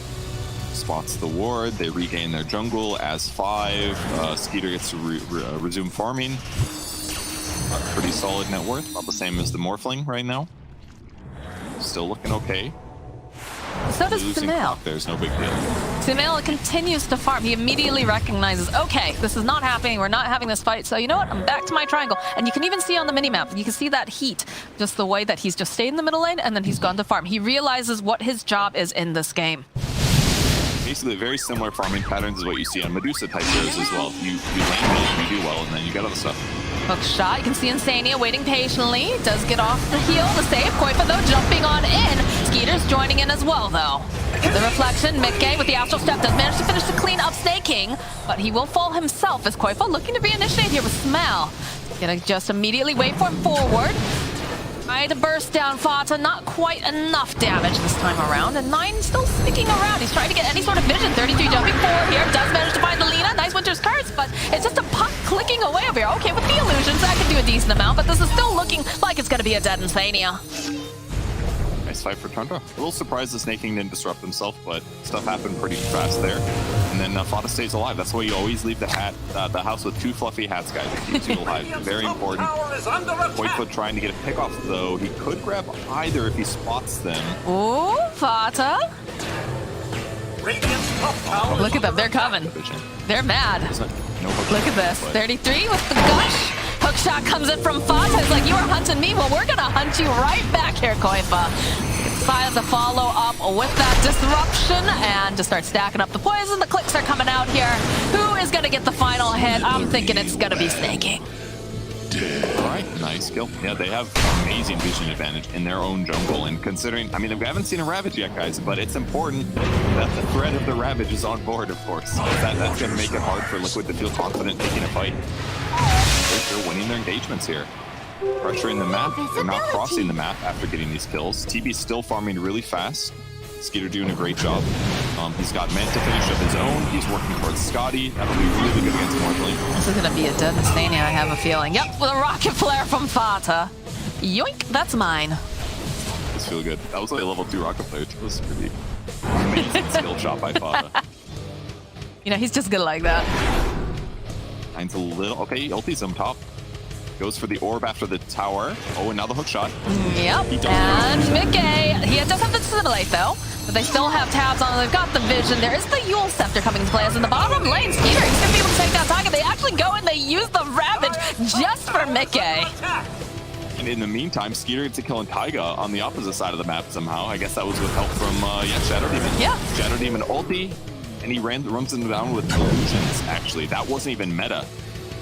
Illusions and a slow Lina. Good luck. Not even necessary. Lina was a little bit low mana, otherwise might have been able to. She had a 4 stat. Okay, great for Tundra. 3k advantage here. Oh, the stars. It's definitely dead. 33 just spits in Sumail's face, says, go away. And Sumail says, no, this is mine. This is another thing for advantage is kind of interesting, that Tide Anchor Smash is really good against Morphling, actually, because it reduces your base damage, and Morphling is all base damage from agility. So if you get the 15 talent, you can reduce 80% of Morphling's damage Nothing to burn. when he's right-clicking Huh. people. It's a little difficult, of course, because he's flying around and uses Manta sometimes, but they can apply that in fights. It's really going to limit what Sumail does. But right now, Roach is dead. That's Yeah, look at the Fata. He scouts it out, but they don't have to worry about that Ravage right now. Fata, though, dropping down the sentry, realizes that they have the vision. I don't think... It looks like they want to try to contest it, but they're not going to be fast enough. Oh, hook right into Koifa. And that's a dead Fata. You know, A+ for trying, though. he had to move that way. He shot the rocket, so they know what area he was standing in. And then he has to move to a different place to try to hook. That way, he wouldn't get blocked for this ward season moving over. So it's quite for the easy block there. Aegis is now up to make life safer for Morphling. And look at how fast Tundra immediately beelines for the enemy jungle here. They're like, okay, we don't want to be in that area. We still need to be farming up, so we're just going to continue to, push out these waves and dodge them until they bring the fight to us. This is cool, and snaking, jungling with his ally TB, he can disrupt an illusion, so it doesn't slow down Skeeter that much. He can give himself farm. Later on, he can disrupt Morphling to make amazing illusions, do 75% each of what Morphling does. Sure. So Shadow Demon could have some really big implications as this game continues, both with his TB and against the Morphling. If King has a good game, this would be a really fun one to watch. I think we're going to start seeing more of the Shadow Demon. I just feel like it's 2 value, right? You've got, ways to steal the enemy, right? You've got ways to, make those illusions, you've got to save, and then of course, like, if you can get the Ags online, in this case, not quite as important, but the fact that it provides you with all those breaks. It's just too good, right? It can be really good. This game not as needed, so I don't, he's not queuing up Ags right now, but if there was like a PA or some other heroes like that, yeah, it can be amazing. But I also feel like they really just let Snake King get very greedy here. Like, they really enable him, which I kind of like. Be careful, 33. Koifa, ooh, ships passing in the night, though. Not going to land against each other, as Sumail's feeling very emboldened. Of course, he has that Aegis. He is just going to start putting the pressure down on the tower. Shadow Demon is bottom lane. Illusions to clear the creep, too. Radiant's bottom tower is under attack. That's so cool what they're doing. They just send an illusion all the way bottom to where SD is, and then he just disrupts it, and then he's just killing the tower. Yeah, they just glyph that. I think they honestly maybe thought one of those was TB, but I'm not sure. It feels weird that okay, we do finally get the Shadow Demon teleporting into the fight now. These illusions are doing great, actually. They just fought Morphling and did completely fine. Like 34 armor. That's a huge amount of armor. Morphling does a lot of damage, but him and the TB illusions have the same armor, and it's so much easier for Skeeter to like put pressure on the map with this. He's got Scotty basically. One more creep and there it is. Scotty finished with TB. Such a good item against Morphling. If he tries to morph his stats, he's going to have a bad time. Morphling just finished E-Blade. So yeah, he's got the solo kill power. Tundra's doing a great job keeping Liquid away from being able to initiate. They're not allowing Morphling to hit buildings because they're pushing waves out. And the rest of the heroes are sitting far back behind the illusions to be safe. But with the smoke, we will see a confrontation. Maybe we'll see that E-Blade do something. Fata leading the charge. He's got some wards on him. 9, though, does spot out Insane. Yeah, he'd like to get a quick pick off. He does have that Dagon online, of course. So, yeah, just a nice solo pick off over on the Winter Wyvern. As Tundra is now invading the triangle. And you can see Taiga's just already hightailing it out of here. They do have the vision, but I don't think they want to dive this. Not this tower, not right now. Tower is under attack. Kind of a hard game for Taiga to play this game. Like he didn't feel like stomp his lane as hard as he would have liked because he just couldn't do that much against the really high armor TB. Yeah, they killed Fado a bunch of times, but Fado's still been effective. And if he ever gets caught on the lane, he just dies. Green Coil, Ravage, hook shot from Clockwork. He's going to struggle, and it's hard for him to get past the TB illusions to the heroes he actually wants to cast his spell on. Oh, the save from Snaking immediately as Sumail waveforms forward. Jump over onto the back line. Sumail, is he going just a bit too far here as the silence does come back? You see Skeeter poking away. They fall for the Ravage. Can they take him down? Yes, the first time they will be able to take out. And they'll follow up, though. They do get rid of Snake King. Here comes Sumail. Dream Coil's going to get used, and he's just leashed up. And look at this damage coming out now. He's going to have to use the E-Blade. The save is coming out again now from this Winter Wyvern, but they're going to go right back in. This is a dead Morphling. As now the hunt is on, and Sadia trying to go up to the high ground is going to run out to Fata and 33, but the Scotty dims, the slow, the mobility coming out from Tundra. Sadia says, please help me, and these creeps will not oblige. I cannot wait to see the start of that. I think Morphling just tried to get a free gimme pickoff on Fada there with the E-Blade combo, but he got disrupted, and as a result, they got illusions out. Shadow Demon got to instantly ulti the Morphling, started morphing stats. They ignored him for the start of the fight. Here he is. Oh, he had an invis as well, so here he is spotting. Immediately. I don't know why he was TPing already, but put him into a bad spot. He'd use Morph offensively. He couldn't get out easily. And at the same time, they put all the pressure into the Void Spirit. He used all of his Astral Steps. He ends up dying. SC dies on the back line, but they got everything else. And when he respawns here, he's got max strength already, so he doesn't have very much armor. And he couldn't wait for him because they saved Dream Coil for him. That was really well done by Tundra. Utilize all their skills so easily. That was cool. The cog break to make Dream Coil do a little bit more damage. Very cool. It's very nice looking indeed. They also ended up having to use the BKB charge over on Koifa during all that as well. So a very costly engagement on the side of Team Liquid, especially considering that they did have the Aegis in the top lane. More action coming out the hook shot. They used the Laguna over here. The taunt over onto 9. By a little bit more time, he's probably going to go down here. Has the silence. Yep, that is a dead 9, but the rest of them, Fata will be able to walk away from this engagement, so perhaps a bit too greedy. It's a hard kill for sure. Void Spirit's got 2,200 HP and he had duel, so I mean, good luck killing him with just those 2 heroes. Better yourself from Fata. We'll just annoy him. He'll turn his attention back to some creeps. It's just a little bit too dangerous. SC ulti's great. It's going to dispel all of his Astral or Resonant Pulse shield, so he doesn't have to take as much damage, but between those 2 guys, their burst damage isn't quite high enough. Dagon 2, Blade, it's got the damage, but it's just not high enough. Dire structures are fortified. Well, this is take 2 now for the side of Liquid as they're going to try to take the middle tier 2 tower again, where some of those high cooldowns are on, high ultimates are now on cooldown, coming out on Tundra, so they don't have to worry too badly, although there is the Ravage backup, so. A little different build as well by Skeeter. He's leaving his reflection at 1 skill point, and he's got a bunch of stat points as well. Makes sense. TP's like the perfect stat hero, very similar to Morphling. So just wants to be as tanky, high damage, high mana as possible. Even if Reflection's amazing against... he's got the net worth advantage. That's what matters right now. Yes, indeed.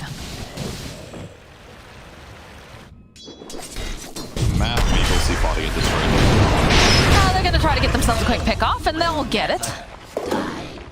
What a punk. This is something that I feel like Koifa and Taiga, it used to be Boxy and Taiga. They used to make these moves all over the map together, finding these openings and trying to get quick pickoffs, and this can't. Oh, Skeeter gets himself a nice double damage rune.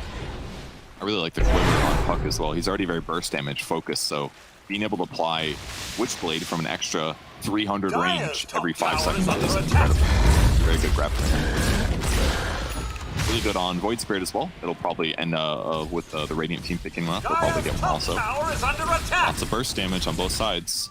Yeah, and the Agnum Scepter is now completed for the Morphling now. Okay, so who's he trying to turn into? An ally, for sure. Probably... It's probably going on Wyvern. Well, gives you that little extra range. You can have the... You'd have to stay in that form. It's like a toggle. We'll see how it works, but it's good on Slardar with Slardar. Kind of. Guardian Sprint is dispellable though by Shadow Demon ulti. One of the nice things about SD versus Slar. It probably just Void Spirit perhaps. Lean is okay, but none of them really scream out to me just yet. Got a Satanic online for Skeeter. BKB does get picked up from Mickey though, so see who gets to jump on who. Jump forward from 33 with a beautiful Ravage over onto 2. They just blow up Mickey almost instantly, and the hookshot comes in. It slows down Koifa as Skeeter dumps out the double damage. And that tower belongs to them. Really good at the last game, all right. Yeah.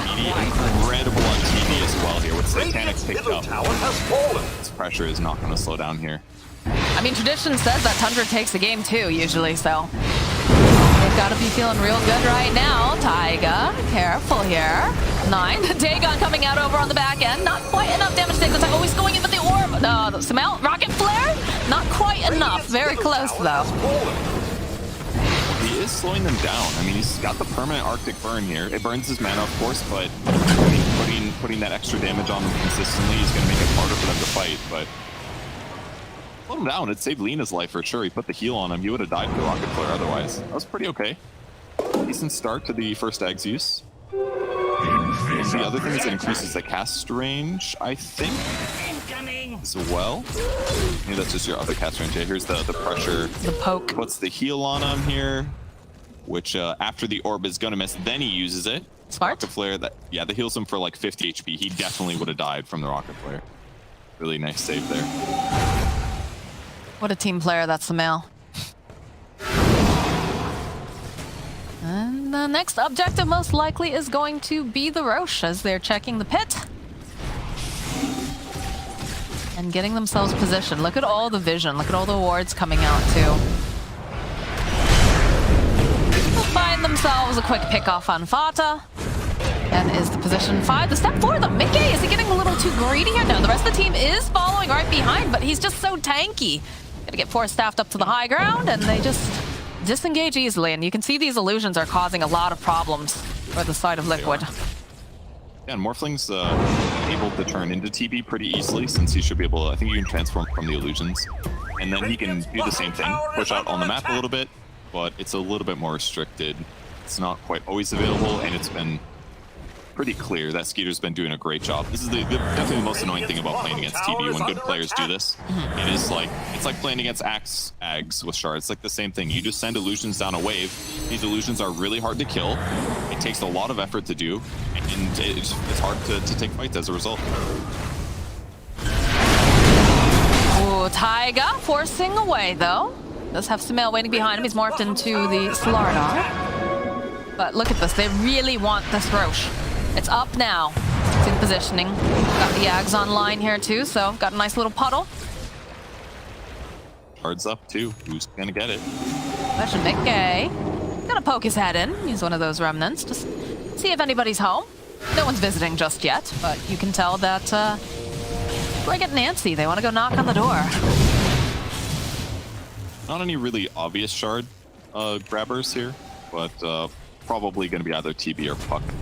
We'll see. Definitely not going to be Jetpack, let me tell you. I love Jetpack. I think Schofield picked it up in one of the SA games. He like dove into the base, bought a Jetpack, and just was like, see you later. It was like a cartoon. I think it's so funny. It's not very good, but it's really funny. I wonder if Skeeter is going to leave Reflection at 1 skill point so that when Morphling turns into him, he doesn't have a level 4. That would be a next level play for sure. But it also gives him, like, he just got the talent that makes his Conjure Image duration better, so it's like, that's Conjure Image, I forget, that's not Reflection talent. My bad, confused. You fired. I deserve that. I'd be a little surprised. He'll probably skill it eventually, because it is really good against Morphling. We've got a big smoke coming out here from the side of Liquid. They're sweeping around. Koifa, a bit off the mark. The rest of the team still hiding behind, though. 9 already zipping away, and Mickey has gone pretty deep here. They have to be careful, because 32... Okay, that is the BKB coming out. Fata, though, is going to get burst down, possibly. Gets right back. That is the Laguna. Mickey, he will pop to Snaking, as they do get a great Winter's Curse up, but the disruption coming out, saving them here from Snaking. Jump forward again from 9. They're going to try to pick off Insania. LSA does connect. Buys just a bit more time, but they drop down that sentry, trying to see. As now you can see this Terrorblade. He's big, he's bad, he's scary, but he hasn't got his hands on anyone just yet. There is no Wyvern, though. They could potentially go into this pit. They see Mickey. The Ravage comes out. The dodge, though, with the Dissimulate. Mickey still alive. Sumail thinking about going back in here. Taiga finding himself a kill on Snaking. That was a buyback, I believe. Koifa now the BKB duration as worn off as 9 poking away, and the hot Hookwork over on the back line. They get the kill over to Koifa from 9. They just still keep chasing after them here. They get the kill on Skeeter. The follow-up here over onto Taiga. They need a little bit more hits here. They don't quite have it. Sumail trying to dodge away. He's going to go out towards the back line. 33 though. Does find the kill. Snaking will fall to Sumail. And these illusions are pelting him, but yeah, that was all over the place. 33 is still just doing his own thing over here. They have the Yules. This is looking like a dead Tide Hunter. All right, great fight by Sumail there. Jumps in, guarantees the TB kill. They hit him with a bunch of disables. I think Sumail turned into Puck, maybe? That's where the silence was coming from? Something like that, but ultimately it started really well from 9. 9 got Mickey to overcommit, and as a result, Sumail! 9! Oh my god, is he gonna get Mickey too? All right, they're gonna buy a little bit more time. They do have the stun duration from Mickey. He will survive. Oh, the flare coming out though. Oh my god. Vata, careful. Koifa's hunting. They've got vision on you. Sumail is not happy. He bought back. Xania opening up with that Arctic burn. They chase after Mickey. Oh, the hook shot buys just a tiny bit of time, but not nearly enough as Sumail gets right back into that pit. He's got to be mad about that.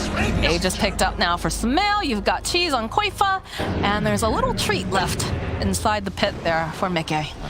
Okay, well, This is immediately. Pew! Assimilate. He got him so quick there, and that forced the buyback. They get Roche out of it, and there's Aegis on look at Morphling, that. so it's not terrible, but That last it was really projectile, it almost connected.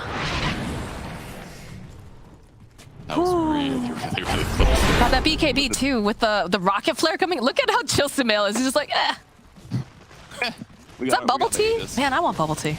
I mean, in a lot of ways, them getting Aegis over Terrorblade is a huge deal because with TB not having BKB just yet, he did buy Satanic, so he has some outs, but not being able to Sunder is the scariest thing. And ultimately, maybe the biggest issue in that fight was the Ravage from Titan. 3-3 got a little bit too confident with his Blink Ravage. It didn't catch anybody, and that's the skill that you need to buy yourself a second or two of reset to get TB a Sunder off.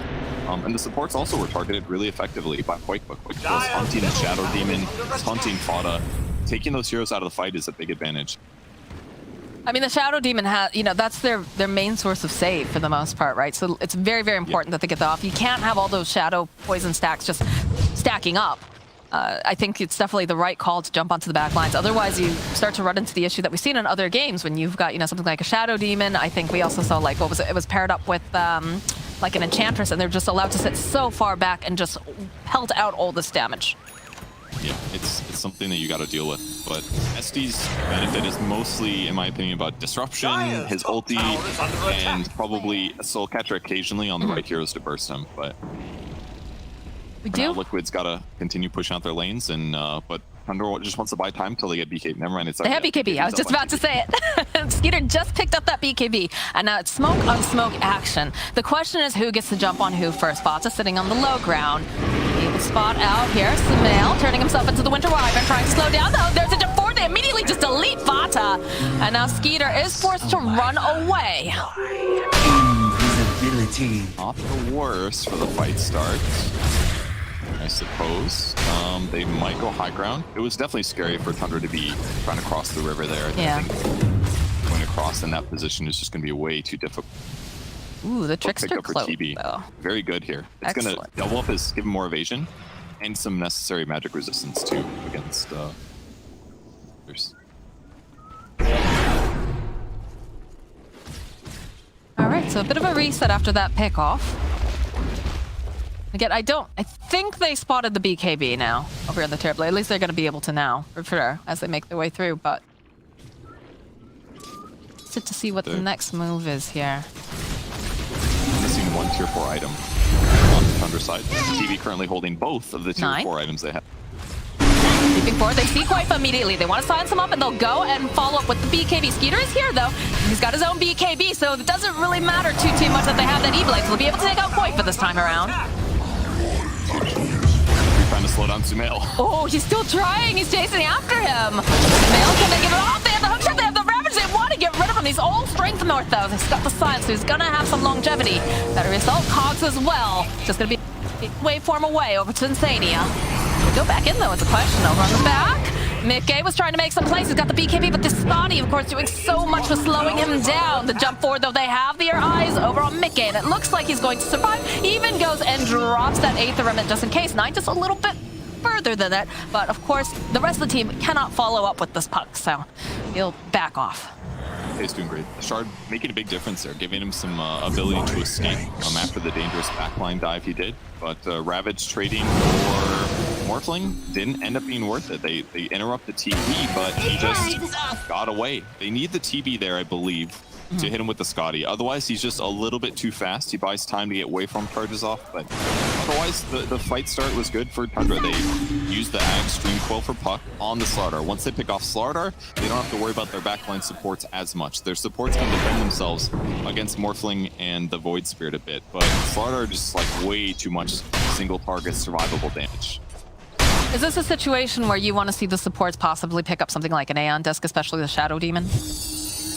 Yeah, he's aiming for it right now. He's on his way. It can help a huge amount for sure. Clockwork has the Force Staff, so he's definitely can protect himself better against the Slardar. SD doesn't want to have to ult the Slardar, for example.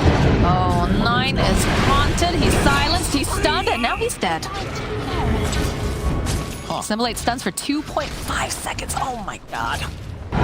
He got silenced too, and and that's something that's kind of significant actually. 9 hasn't bought himself a Eul's this whole game, and Mickey bought like Egg's first item, but that's like the first time he got killed by him, so it's pretty impressive that 9's been able to avoid getting solo killed this long, focusing instead on having as much damage as possible for the other heroes. Yeah, but I feel like Eul's is totally, it's always built into, or not built into, but like it's always in the build, right? For a Void Spirit, because it's really good. No, for the Void Spirit especially, because of the fact he's able to set up, and then he also uses it as a save. Like Puck, it's a little more aggressive. Yeah, 33 picking that up early. They'll catch it. They've got a lot of damage here. They've got the Scotty. They already went with the hook shot though. Nice save here coming out from Sumail. He's turned himself into the Winter Wyvern. He's looking for this opening. He's going to wait for it forward. And there's going to be the buyback down from 9. BKB coming out from Skeeter as he's trying to hunt down Sumail. He's not quite finding him over here. More buybacks coming out. The jump forward here over onto Sumail. He's still hexed up. The stun though coming in the follow-up with that Ravage. Can they finish him off in time? Yes, they finally managed to burst down Sumail. As now 9, he's bought back for this. He would like to get himself a kill. He finds himself Taiga over to the corner. Still Skeeter who's going to get the final hit off. And the hunt is on. I don't think you can catch Koifa in this river. He is far too fast, but 9, he's trying pretty hard here. He's got that illusory orb, gets the silence, just keeps poking away. But this is a bit of a candy kill here, Purge. They don't have any way to go and grab him, and there are more important objectives on this board, I think, right now. That's tough in the river. He's just so just a motorboat. That fight was crazy, though. The fast Hex pickup here. Not an item Tide often gets, but he hasn't gotten a new item at all. Picks up the Hex they used to initiate, which is really effective. Skeeter tried to use his Ag's Terror Wave to transform to do a chain stun, but it wasn't able to hit in time, so as a result, Void Spirit gets BKB off, and things look bad for Tundra, but they were able to get the pick off on Void Spirit as he escaped. 9 dove past him, they got him with the Dagon, the bonus damage, and that's kind of what opened up the rest of the fight for them. Now they can just make an army of illusions to push, and they don't have to really commit very hard. 33 is just, he's showing off here. Right here, he says, what are you going to do about it? Big tanky lad, you don't have your big boys up right now. So many illusions, actually. It's like a PLC in the high ground or something. Yeah, it really is. Koifa's trying to man fight over here with this 1 TD illusion, and it's just looking really rough. Yeah, we talked about the Aeon Disc earlier for supports, but also it has been picked up for the Puck as well. Behold! And I feel like that's very necessary, especially, like we said, for the Shadow Demon. Extremely necessary that he's able to survive and get these spells off during the fights. Yeah, because it's not a big deal at all. That's deal damage for a couple seconds.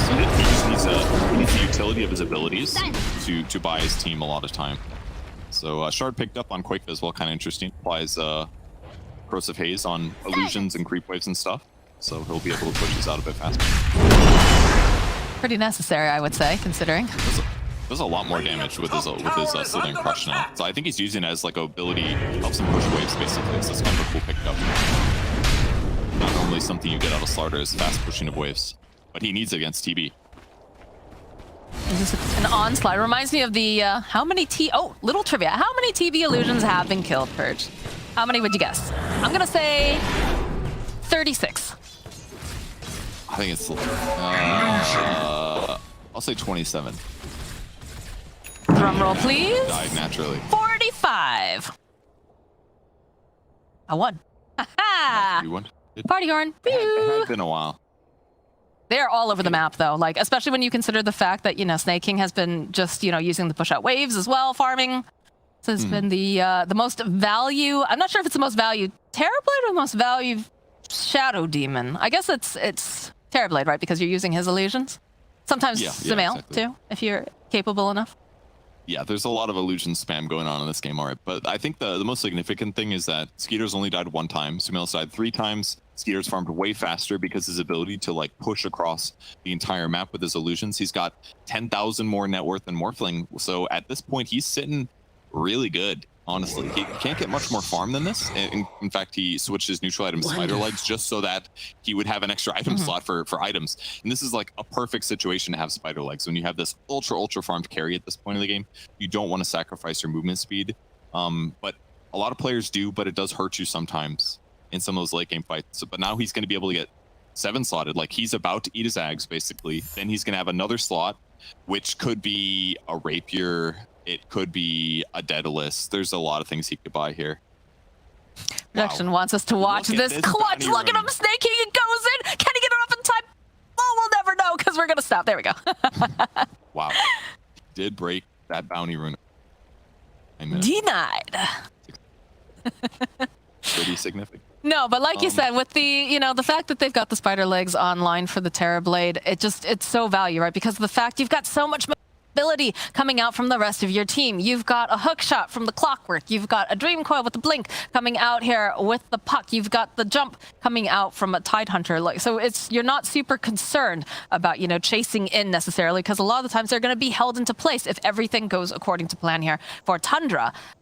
Whereas Liquid, they're struggling a little bit. These fights have been so incredibly split too. I know, like I'm trying to watch everything and there's something going on the other side of the screen that we just aren't able to see or show everybody. But everyone is just, it almost feels like sometimes Mickey is a little bit too far or trying to get onto the back lines, because somebody does, right? Somebody has to, whether it's Koifa or Mickey. But then the problem is like Wyvern's slow. Wyvern is not the fastest hero. Lina has to be careful with the positioning. She could get blowed up so easily. And then of course, Sumail is just trying to do as much as he can in the fight, just generally speaking, trying to figure out who is my target, who do I blow up, how do I get there? Yeah, I can't imagine playing a Morphling in a situation like this. There's just like so many decisions that you have to make in a rapid amount of time. You got, who do I transform into? How do I use my skills? When do I hard commit to trying to get a kill or something like that? It's just also difficult. And Liquid has shown that it's pretty easy for them to turtle, at least, because they can just turn into Winter Wyvern and just start slapping Arctic Burns into people, which does 9% of their current health. That can be a nice way to slow things down, but Tundra's just going to out-farm, and I feel like their supports are just scaling better too. Like SD, once he gets an Ags, is going to be really terrifying. His ulti does 700 damage now with the talent that goes through magic immunity. So if he just slaps one on Slardar, like that's the best thing about playing SD late game with Ags. You just put like one ulti on both carries, and then whichever one's not dead afterwards, you ulti the other guy again. And so it's like 2 carries are just completely taken out of the fight because of the major slow. And if one of those is Slardar and he doesn't get to use Guardian Sprint, it's really valuable in making Slardar dive to the back lane. All right, Liquid, Scary. They're smoked up and they're hoping that they can make something happen here. 33 is, of course, the one forward. 9 is here as well.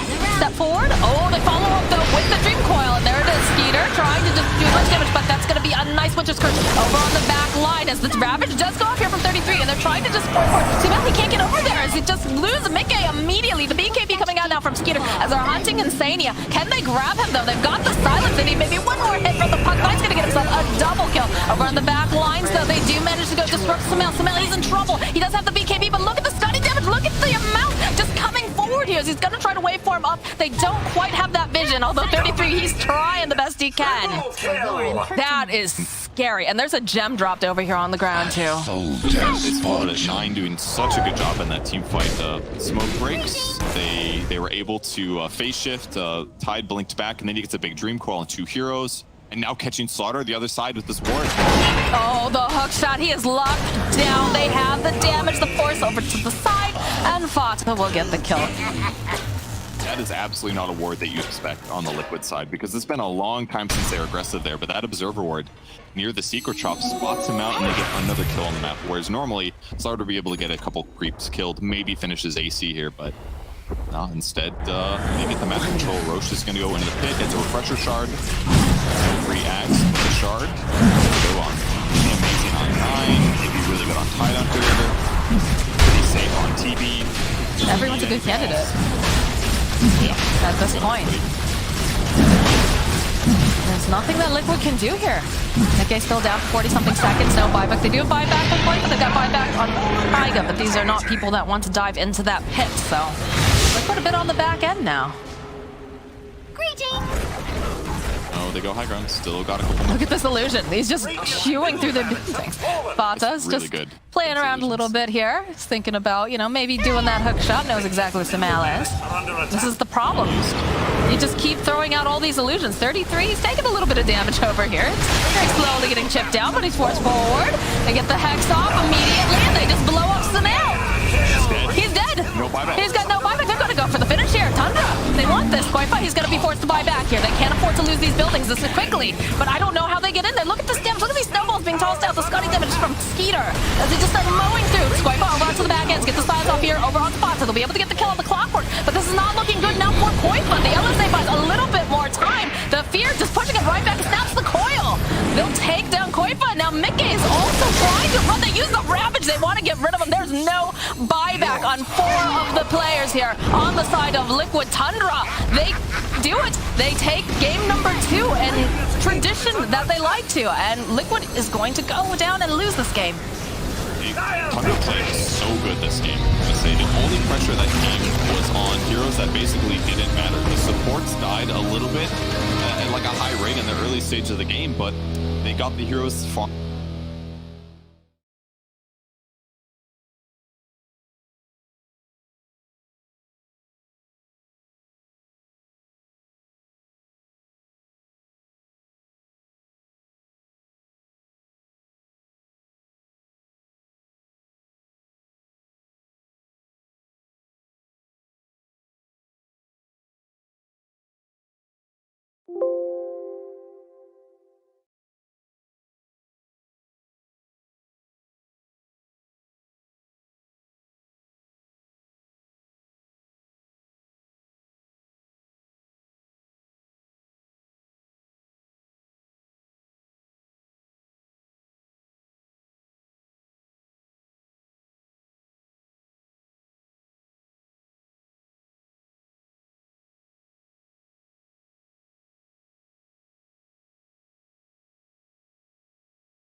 Blue lens. Ma'am, eto may iron sol. Okay? Bye-bye!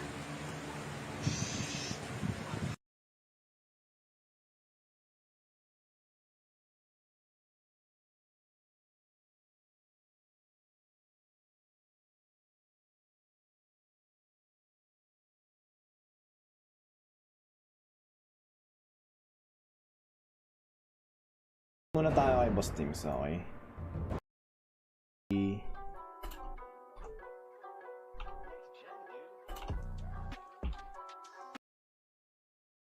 Best of 3.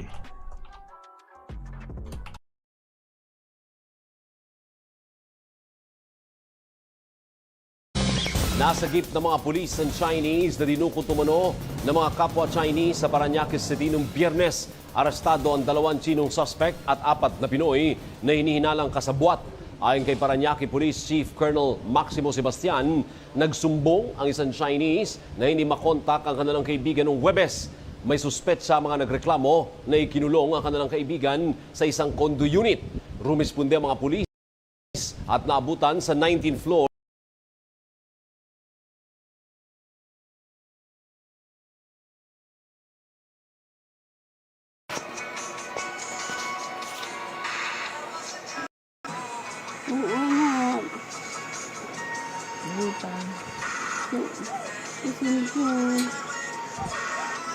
Ang gagawin natin sa puso niyo.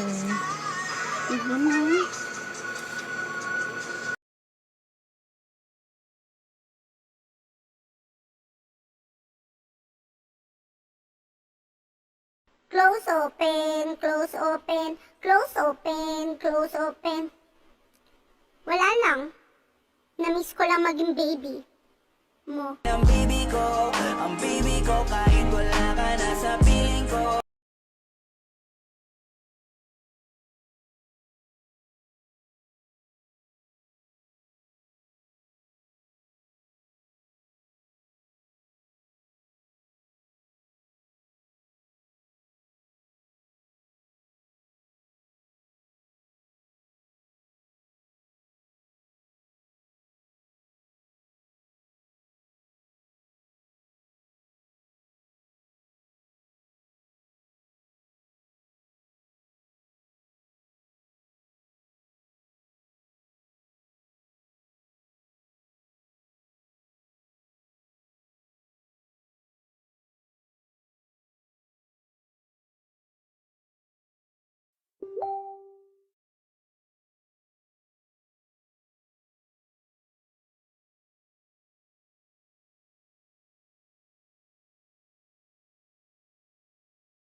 and you're just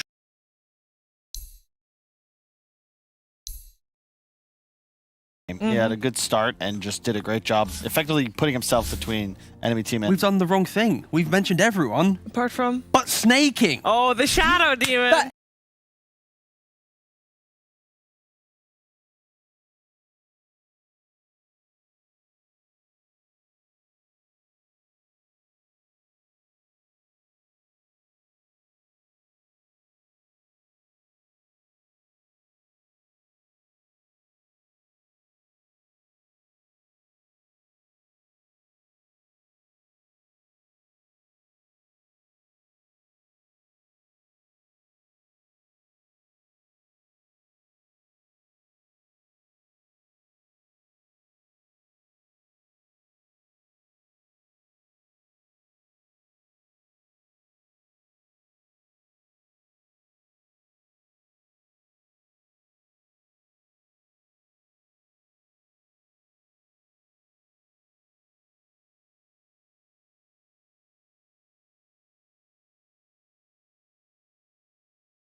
5 seconds remaining.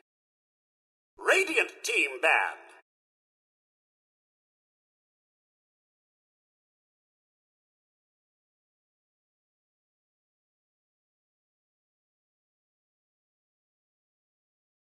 Dire team ban.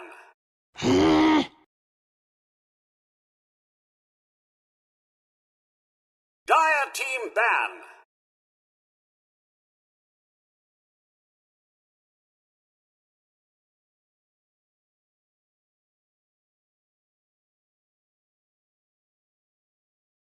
Ten seconds remaining. 5 seconds remaining.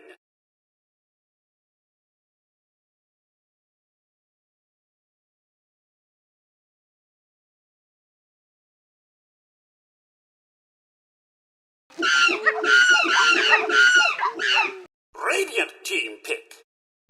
On one side, we have Team Tundra that is standing at a 2-2 on the rankings right now, and they're facing up against Team Liquid, standing at a 3-1 in the standings. And that means that if Liquid manages to close out their series with the victory for the remainder of the season, they still have a very good shot at making it top of the groups. It also means that Tundra, they want to avoid losing here, because losing here means the chances of going to the major are very, very low. Better yet, there's actually chances coming into play of being relegated down to the lower division, and that's not where you want to be. Let's see what we're going to see in this third and deciding game of the series. I'm here with T, Gov, and Kyle. And for the first two games, we had the Ancient Operation first phase banned by Team Liquid. This time they go pick it up. This is something that Tundra has been doing against OG a lot. Yeah. And we still have Tundra going for the puck. I mean, game 1 didn't work out, but game 2 it did. It's a nice answer to AA. You don't really have much to offer in terms of lockdown. You can hunt the AA quite easily. I like what Liquid did, though. You can be assured that Tundra would have taken it were it left in the pool. And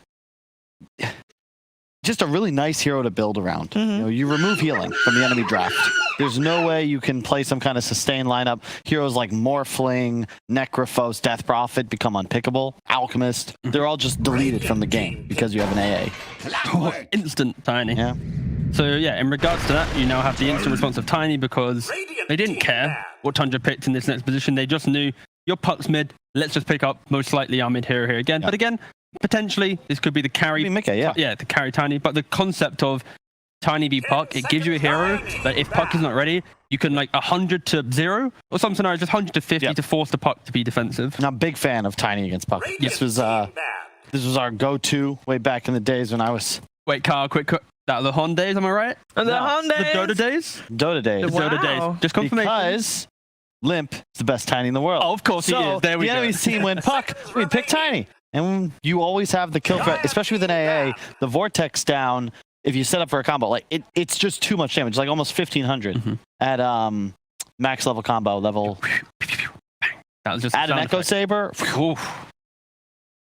And you also toss the clock away, which is quite nice. So you're never really threatened by these two heroes. You're going to need some sort of sustained damage. Expect Lifestealer probably to get banned out as well. Although Liquid have AA, maybe you feel better about it. I just prefer seeing Insania playing a bit more of an active 5, because like he plays the Grims, the Warlocks, the A's. They have a clean entry into a team fight. Is it the save, the fight? Yeah. Wyvern's a little bit more kind of wave clearing, kind of on the fringe. It's completely different to the style that we often see from Wyvern feels like the kit looks so good from a distance, but it's always underwhelming. I like can't think of a player who's picked it and not regretted it. 5 seconds Only until they won, and they're like, I still didn't feel like I won the game. Yeah. As a Wyvern. I always go back to like crit at TI. Just kept picking it. Wyvern. It's like it doesn't do it.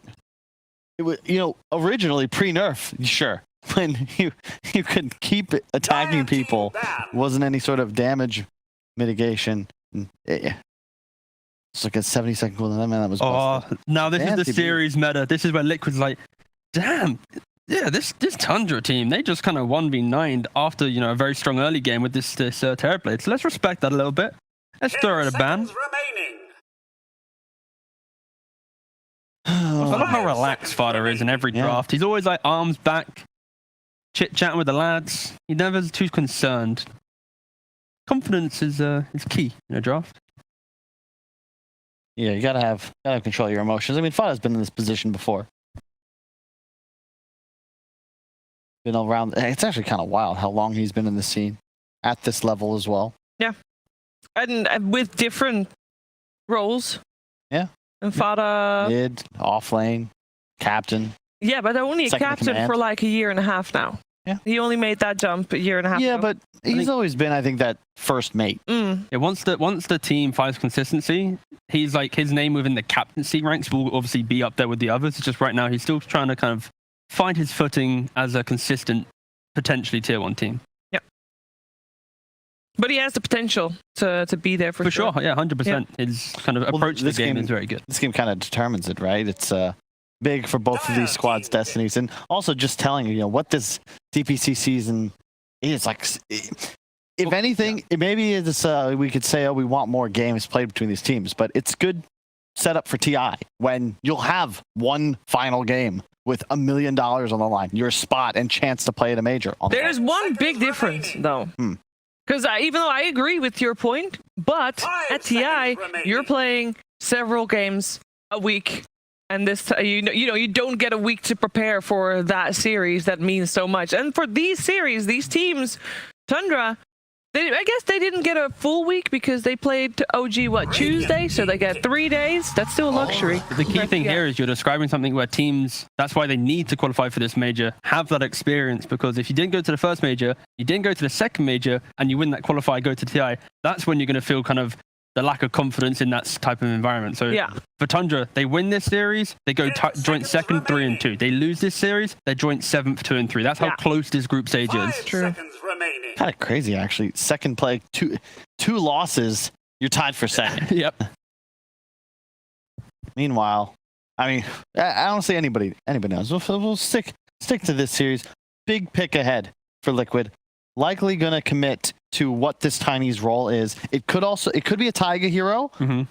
The Oracle is a cool concept because the way it functions with AA, if you get the ult off before you're in shatter range, all of the healing, damage taken, whatever, that's all calculated at the end of the spell. Yep. So you can still heal a target, technically, even though they're AA. As long as you're aware of the shatter range and the duration of how long the AA ult still the AA ult has to dissipate before the Oracle ult, and then they will likely survive because, Oracle does heal a lot. Mm-hmm.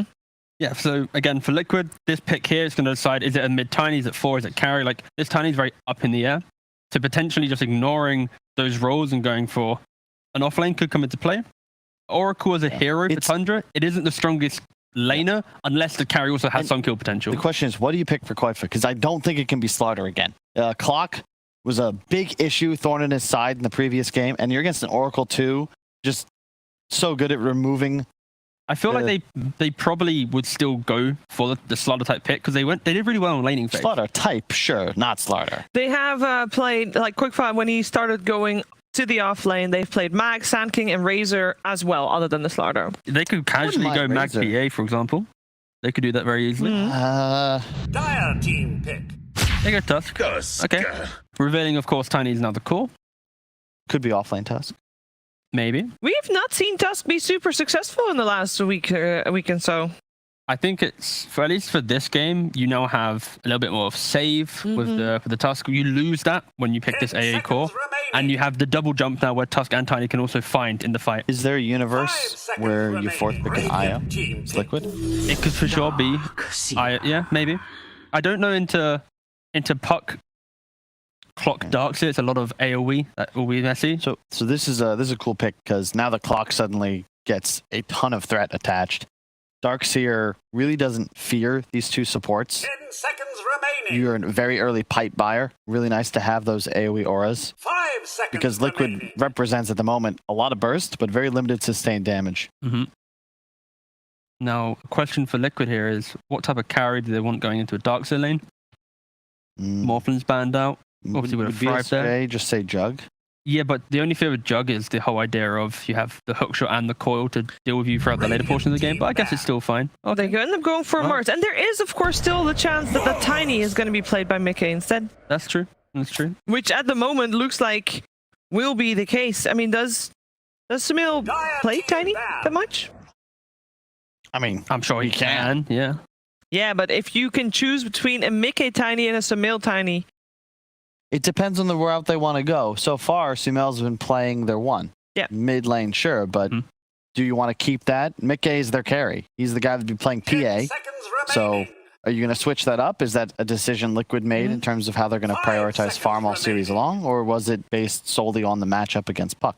And then I guess in terms of Mars, it might even be a Koifa type. Like, they can swap things around, right? They have a lot of flexibility. It doesn't necessarily need to be Koifa that plays that Mars. They do in theory, but it's actually pretty tough because they need a hero that's gonna, be their win condition, scale, kill the enemy towers, and the matchups Tundra represent are real difficult. Like the team fight for Tundra is there, and they'll be able to last pick counter carry. Technically, like to some degree, Leshrac still applies that type of game plan for Liquid. The only difficulty there is if Puck, Clockwork both jump you and there's a last pick for Tundra, then it might be a more uncomfortable game. But they picked it so confidently before, I could still see them going for just full skirmish, full pacing. They bounce fed. But yeah, Tundra, they very much think it's a mid-tiny offlane Mars with a last pick for Liquid for the carry. You can't, like, TA's banned, there's no SF. I just want to see the tiny mid against Puck. Don't overcomplicate it. Just have a good matchup and just pick a carry that can play into Darks. Yeah. 10 seconds remaining. And they have no reserve. They have like 18 seconds. Yeah, they got no time left whatsoever, or rather, not that much anyway. Simplest solution's just a jug, but I think they want to go. I mean, you could Spectre, maybe? Yeah, I'm thinking Jug Spectre. Okay, wow. Okay, nice. Oh, wow. Okay. All right, look at the giggles. Oh, the grins. That is a Koifa Lone Druid 9th pick. Is that a good pick here? And how will... Yeah. Mickey Mars. Yeah, Mickey Mars. Sumail Tiny. And then... Okay. Yeah. But this is maybe with a variation of Liquid where they spoke about flexibility in the players. They haven't shown it yet, but this could be the game where lanes are kind of thrown around a little bit. Oh, yeah. And now the farm priority is going to get a little weird, but sure. I dig it because it's a great lane against Darkseer Clock. You can't really ever pressure a Lone Druid, and a lot of the heroes you want to play here are banned out. Lifestealers. I was going to say, yeah, these bans are now so clear because it's like the Troll, the Lifestealers are heroes that would have done great against Lone Druid. Now, if you're Tundra, just a PA with the Darkseer, something to get active, high reach. Spectre isn't really playable into the massive team fight of Liquid, so they go for Wraith. Of course. Yeah. I mean, game 3, Kyle. In a must-win scenario, Liquid say Koifa Lone Druid and Tundra say Skeeter Wraith King. Probably should have seen it coming. Both teams just sticking with what their team is. This is what they've done for years now. Yeah, I mean, absolute. Yeah, both teams, they have the counter initiation. One has Mars, one has Puck. They have the tower pressure. One has Druid, one has Wraith King. I think the main thing here is Liquid has an easier time grouping early on to apply pressure. And then Tundra, they can fight on into that pressure when Wraith King uses his ultimate and turns the fight around with Darkseid Wall plus Puck Core. But yeah, I think both drops are pretty even. I prefer the idea of Liquid because the simplicity of push with Lone Druid if he has a good lane. And I think he will have a pretty good time. So yeah, I just Lone Druid on Liquid is very scary. X factor is that the Liquid supports are all just damage, right? The Tusk with the Snowball Stave, it's possible. Whereas on the side of Tundra, a lot of counter initiation that can come out from the clock, but specifically the Oracle and the Darkseer. You're going to have an early Piper Greaves. Maybe he'll go for an Ags, maybe go for Solar Crest, whatever. But you don't have that option on Liquid to get those really early supportive items. You don't have an Oracle. You don't have that hard save. So it's going to be more difficult for Liquid to execute team fights. They're going to want to burst a target immediately, but Tundra have the tools to prevent that from happening. And when you guys are talking about Lone Druid doing well against the Flock and the Darkseer, does that mean that we're going to see lane swaps until that lane is there for the side of Liquid? Like, is that the one that they want to set up for? This isn't going to be as devastating. We've seen some terrible stuff. I think these teams are going to be a lot simpler. Just go to the lane, apply the pressure, get the early farm and go. It's not good heroes running around. Hopefully. Okay, well, hopefully that won't happen. We're going to find out what will happen together with Moxie and Purge. Here's game 3. All right, game number 3. We have a Skeeter Wraith King, we have a Koifa Lone Druid, and I have a feeling that once this game hits into the late game portion, we're in for a bloodbath, Purge. Yeah, it's going to be a fun match to watch. It's always cool to see games where teams have counterplay potential. Kyle was talking about having Oracle against Heavy Burst is going to make his role really important, not just because of his ulti, but also because of Fate's Edict to block magic. Some of his heroes here. They are going to spot the bear. The bear, I think, saw the orb, so that reveals that they are there, despite the smoke up on these non-hero units. But yeah, Koifa is going to be playing basically a carry this game, and Mickey is going to be playing off lane. So we'll see how the role swap works out for him, but it's the heroes they're familiar with, so it should be okay. Yeah, I don't think you're concerned about this at all over on Liquid. I think, if anything, it's one of the strengths of the players that they have for their particular team, is they can be so incredibly flexible, whether it's Koifa, you know, playing the core role, or sometimes, you know, off lane. You know, Mickey has been, you know, dabbling in all different ones depending on what their draft calls for. And yeah, now with Sumail added into the mix, you have just so much flexibility. But that one word giving them a lot of information over on the side of Tundra, being able to spot all three of those heroes over to the side. So they're going to bully Mickey away here. Bad. Taiga does get the boundary rune, but he's going to take a huge amount of damage here. Cost him a sal. Okay, he dodges the orb, so he'll be okay. A little bit of body blocks me out here from the bear too. Gonna slow them down just a bit. And yeah, otherwise, you know, should be a fairly standard matchup over here in the mid lane. Tiny, of course, doing fairly well against the puck. Interesting, sending back his bear to get his first items, and he'll recall the bear to himself after his Efficiency. Special delivery service here from what is this bear called again? That's something silly about it. Oh yeah, Michael Vu. Named after the teammate here. Yeah. The Blightstone will be really nice here, though, because they've already got Orb of Venom on Tusk, and he's tag team to amplify their physical. Certainly threatens snaking a little. That's not good. I mean, that's the scary bit, too, is the fact that, you know, it is a double melee sort of lineup here in this lane, and tag team does so incredibly well against this. One of the reasons why I've been seeing, you know, some of that Dark Willow picked up, just because it's fairly decent against, you know, the Tusk position 5. The kind of pressure and survivability as a support is really helpful, if and especially in those like mid and late game fights, kind of similar to Shadow Demon. If you can protect yourself, it really wastes a lot of crucial time for some of those diving type heroes to go get the kill up. Radiant's bottom tower is under attack. So far, Tiny doing very well mid, 9-2 versus Puck's 5-1, but with his damage advantage, not too surprising. As expected, for sure.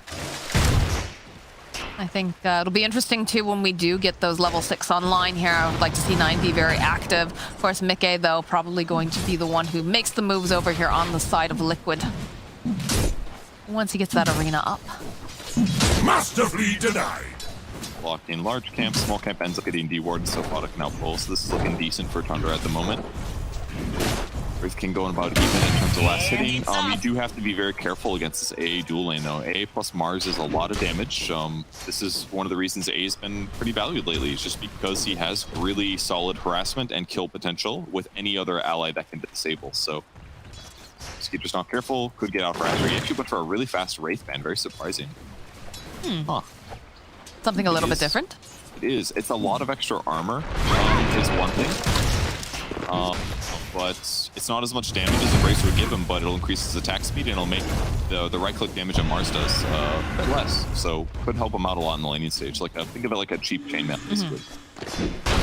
That's one of the nice things about watching these upper division games, is sometimes you see a little bit of a modification coming out in terms of the builds. But top lane Fonda is immediately. Worried about getting dived over there, actually. More side alright, Skeeter picks up level 3. Ooh. Bot lane, a little pressure on 3-3, but trap him back in. I mean, the initiation versus reinitiation coming out from both sides is pretty crazy in this bottom lane, right? So, you know, maybe you landed nice shards, snowball sort of thing, but you just follow up immediately with the cogs, with the battery assault, and just try to readjust here, so. They're just going to both hard commit, basically. They've got level 2 Ion Shell now, so this is looking really good for Tundra. They can skill Vacuum 2 if they need it. If Void plays on careful, gets out of position, it could be bad for him. Should be fairly quiet, though, until we get those level 6s online here. Both sides. They might try. 33, he's ticking down. Koifa's gonna get the first blood. Taiga will fall next. Snaking.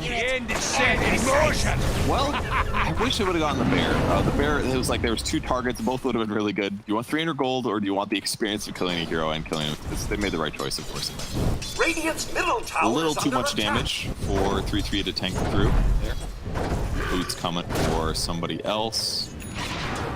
believe those are, yeah, snaking. They got boots out of that, so that's pretty big advantage. Level 2 battery salt, level 2 ion shell, running down his opponent's gonna be even easier because Kasuke's trying to get the fast orb of corrosion, so he's not gonna have his movement speed here. Be vulnerable for them. Could be indeed, as again another shard's come out. Snaking is just ticking down, and that will be another kill here for Taiga over in the mid lane. 9 poking away at Smail. Not quite enough damage here. Doesn't have that orb up either, so Smail is going to be able to go use a bottle charge and has to play very carefully because he will definitely get doven by 9. You can even tell that he had boots on Clockwork earlier. It's too much disable. Too much damage. Despite the ion shell potentially on 2 people, that's I think the difference. I think they only had 1 ion shell when they fought to the death here. So Liquid just has to be careful when they choose to go for those kills and they pick the right moment.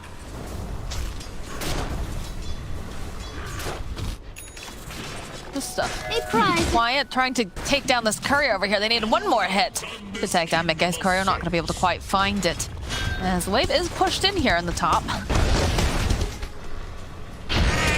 And there's a chase over here on 33. Ooh, good shards coming in hot here. Snaking is here though with battery assault. He's going to try to use those ion shells. There's going to be the surge coming out here from 33. But just a bit more time. The Snaking will also retreat. Getting chased down by the bear though. Does have to be a little careful, and they're still going to chase after him here. Hoping maybe to contest here for the rune. 33 is healing up, but not healing up quite fast enough. So Koifa should be able to kind of bully them out of this area. Like, look at this. This bear is just running at 33. Gets a rune off to the side. Feels bad, man. He zoned them from the boundary. I mean, I guess it does force them all the way back, at least to force the salve out of snaking there.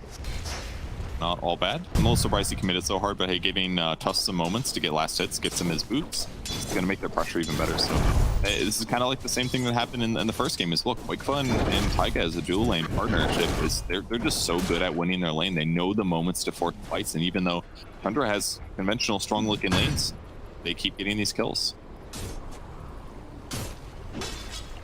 We talked about it as well, the fact that, you know, it feels like Tundra, they really kind of need 33 to have a good lane. Top lane, though, a little bit of skirmishing going back and forth between Fata and Insania. Not in too much here, just tossing out some spells to be annoying. But, you know, 9 did have a standout performance on the last puck game that he had, but, you know, it really does come down to having 33 also being able to follow him up. That's kind of their dynamic duo that we see frequently coming out from Tundra. Sumail glyphing a little bit late to burn away from being cleared. Move out in time. Curious if Skeeter's going to go for a Midas this game. It seems to be like the new popular Wraith King build. Rather than going Armlet, you just go for the Midas. It's very likely, I suppose, this game, because there's an A on the enemy team. You don't want to buy Armlet against that hero, and it still gives you like good farm speed and stuff like that. Great sentry by Insane. He's going to grab a ward and a sentry with that one. This mask on Wraith King now. He'll farm very rapidly. Otto will hold the wave most likely, try to get some levels. 9 in the mid lane is still leveling, and last hitting finding it's Tiny, pretty much even. Only lane that's going a little bit rough is basically Darkseer. Darkseer's less last hits than his opponent offlaner does. But on the bright side, Snaking's almost 6. Mark's looking good on them. He gets a fast hook shot. Oh, bottom lane vacuum. He should be able to run away. Dodges around the shards. They do have the snowball, though. It's going to slow down right underneath the tower. That's a dead 33, but over in the mid lane, they are making plays here. They're trying to put out as much damage as they can over into Smail. And Sania also making this rotation here, but Snaking, he's fast. Can he get the kill on Smail? No, he can't! At the last second, though. Fata will find this opening, and now the spear against the trees. 9, maybe he's overcommitted just a little bit. Does have the orb. Taiga, though, coming in hot. Throwing out the shards. Is it enough? Not quite, as now 9 is going to be allowed to walk away. But there is a double damage rune up here. Still very, very good for Liquid as a whole, I guess. I guess losing Tiny wasn't so good, but he got a kill first, so he still gets experience out of the rotation. This reminds me of last game in the sense that Wraith King is just gets a bit of a free lane here with all these fights happening in other places. So it's almost trying to get some of the kills. Absolutely worth it for them to get these exchanges. And Park's going to go Witchblade again. He wants to have that harass and burst potential on the side lanes if possible. Been weird for Quick either. Mask of Madness phase boots on his bear. Very normal stuff here. I was curious as to, you know, we had the level 6 online for Puck, so I wanted to see him, you know, start skirmishing around a bit. but like I said, I was a bit curious if he would make a rotation to the bottom lane because 33 is, of course, struggling. But they do have, you know, a couple stacks going on, so he's going to be able to farm up that way. Is that enough to help him recover, do you think? On 33. Stacks definitely help, sure, but I feel like Darkseer, the nice thing about it is you're kind of getting farm no matter where you're standing. You throw Iron Shells on creep wave, you go back and do stacks, and then when team fights happen, you'll still be really effective. Like, Darkseer doesn't typically lane dominate like he used to back in the day. Right now, we'll see if he survives. They go, they drop the wall, they'll hold them in place with these cogs as well, but it doesn't matter because 33, he does full snaking now. There's going to be the hook shot, trying to just stun up by a bit more time. He's not going to be able to do it as Taiga will get the final hit. Nine doing some hunting behind the tower, but the top tower goes down for Liquid, so definitely a value fight here for the side of Liquid. It just reminds me so much of the first game where they like could win the lane, but they just die a little bit more, and as a result, there's just a massive advantage now. Whereas before, if they get kill potential and they then yeah, there's options. But the Lone Druid Bear plus Tusk and the Lone Druid Hero, that's so much tag team damage. They just couldn't out DPS them, and they died too many times now. 6 total deaths on the Tundra side in that offlane. It's where all the deaths have been. So at this point, do you even bother going down? And I feel like you still need to try to attempt to gank, but you just have to bring quite a few more heroes, right? Obviously, the Clockwork and the Darkseer not enough, perhaps if they take 9 as well. Is that a worthwhile investment, or? I don't know if they can kill Koikba. It's really hard. If he gets his ulti off, I feel like the engagement is over. Like, you're just not going to get a kill. Like, if you get separated by hookshot and they can follow that, layer that up with, like, Waning Rift, yeah, maybe they can kill him, but it's still really difficult. They don't quite have the best ganking us. They see that vision getting tossed up here. They're smoked up on the side of Liquid. They're hoping to make some plays with Samel and Insania, but immediately just trying to back off to get the cogs off. The Ice Blast tossed in.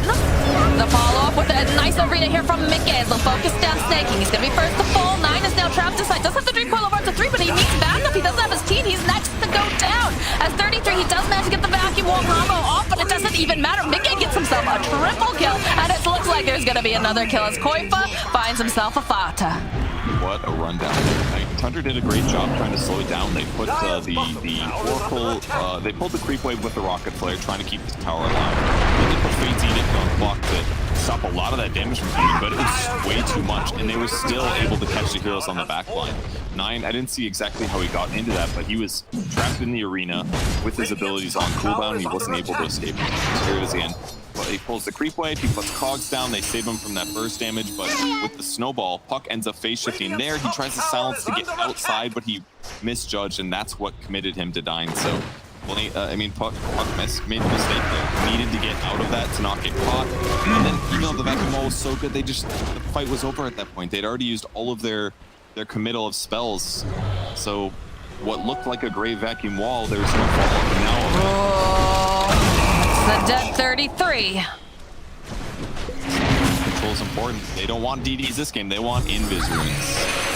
Okay, they're going to try to make a play here over onto Taiga. Snowball, Walrus punch forward. Do they have enough damage to take him out? Not quite as Fata now. Forced away. Mickey looking for the spear. Nice body blocking here coming out again from this Clockwork. They will be able to finally slay Mickey. Thanks. Skeeter has to rotate for that one, but decent kill. 3 gets the gold. Even dig up a beautiful bounty rune that got lost in the ground here. Darkseer is going for a medallion into Solar Crest Rush, so he's not going to be super tanky, but he just wants, they need to make Wraith King strong, because otherwise they're just going to have too many issues in this match. I mean, I feel like that has consistently been the name of the game for the side of Tundra whenever we do see Skeeter get his Wraith King. And just have to hope that they can make the space here. Taiga throwing out the shards. Taking taunting a little bit. 9 will go and collect himself that creep on his way out, but they do have to be a little careful. Plenty of other heroes in the vicinity here on the side of Liquid. Ready to jump in? We have the Blink Dagger, of course, completed for Samel, so he's going to be able to blow up people very easily, especially with Insania following. And again, I like the duo. I like watching, these guys make these gank squads. Again, they're going to try to negate some of that magic damage. Dire's bottom tower is under attack. Does the Ice Blast? Sumail wasn't able to get the toss follow-up either, so not on the Sable. A nice evasion there, but 4K gold disadvantage is not insignificant, and it's going to lead to Lone Druid getting pretty far. Picks up a Maelstrom. Interesting, gives him some AoE, some ability to farm. We'll see if he commits to the full Mjolnir or goes for a different generally attack speed's really, really good on Lone Druid, and against a Radiance that's going to come later on, Mjolnir active is really good as well. Let's see if Darkseer can survive. Oh, he's just on the cusp there, so he's able to teleport out. And Liquid's going to be searching those woods for a little while longer. I'm going to watch the replay for that one, that's for sure. gotta learn those new spots to dupe, guys. So I've learned a new one. Saves his life. 3-3 is always so good at like being up to date on like the newest tricks and tips and stuff. Radiant's such a middle smart player. tower is under attack. And you know, that could have been his 6th death. We'll ignore the first 5 deaths. Because it was so sick, that one juke spot. Evaded that 6, yeah. That 6. And definitely, you know, knowing where you're positioning, you know, the juke spots are very, very important now. As there have been quite a few added, and that makes for some very exciting and entertaining Dota. They have to be careful of the invasions coming in here from Liquid. They spot themselves out a nice, juicy stack. That hurts. You don't want to lose that. You can't really do anything about it, though. Looks like they'd rather fight. Sumail's in position, but yeah, they're just going to That one feels really bad. This is slowing down Skeeter so much. He ended up not going for the Midas, instead opting to go towards Relic and Radiance faster, but he still doesn't have the Relic picked up. Farm speed of the enemy team is just really high. Even Mickey is matching him on the Mars. He's gone tanky. Is that the correct play to skip the Midas and go for the Radiance, or do you think that, you know, they're going for the Radiance because they know that they need to fight earlier? He probably was a little bit too contested to feel like Midas was the right play. Is probably Midas. If he had like a free farm lane and gets it a couple minutes faster, yeah, he probably goes Midas, but this match has been tough. Like, look where he's running. He's running behind the tier 2. They do not know where the gank is coming, or at least he's just trying to be safe. But he's got the Relic finished, but he's not able to maximize his farm because Liquid pressuring so well. Oh, they want 33. They are hunting. Careful, my friend. Ooh. Do they see him? They spot him now, that's for sure. Avalanche toss, even an Ice Blast. They don't even need the Ice Blast. Smell just blows up the Darkseer. Just a little bit of a mistake there. Misestimating what the safe distance was. Aiming for Mjolnir, he's getting pretty darn close to that. This Sumail just gets levels, then he moves around the map with 1 or 2 other heroes, and he's just looking for kills constantly. Gonna restrict Tundra's ability to get maybe to kill Pyga bottom though. Yeah, they're gonna see if they can make it happen. They've got the clockwork, of course, the silence waiting, ripped everything, and they'll find themselves a quick pickoff, but still, Koifa looming large right now. They definitely needed that though. Get something on the map, even if they're cooled down. Snaking, but I mean, Sumail spot snaking. Like gears in the rain. Dire's top tower is under attack. Death, but he did get a killing spree before that, so that'll be fine. That buys time for Skeeter here, who is trying to finish the Rad. His net worth is still okay.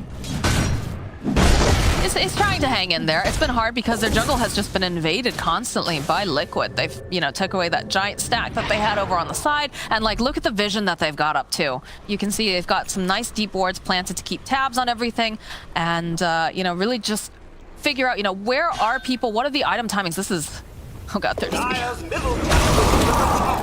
Spirit up against the tree. Get the offbeat. Okay, they get the save coming out here from Fata as they go and they drop that wall.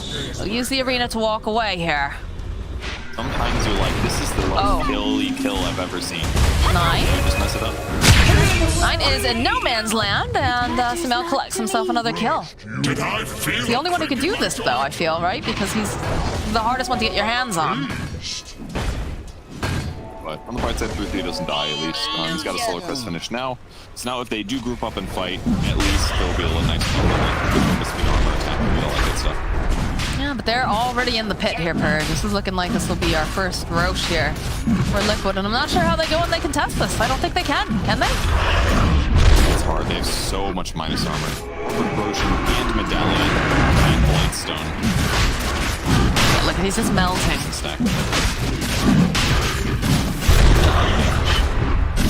On the bright side, I'm sure they're going to be happy. They do get the Philosopher's Stone. I can hear Fogged in the back just like, oh, they got the Philo Stone. It's fine. But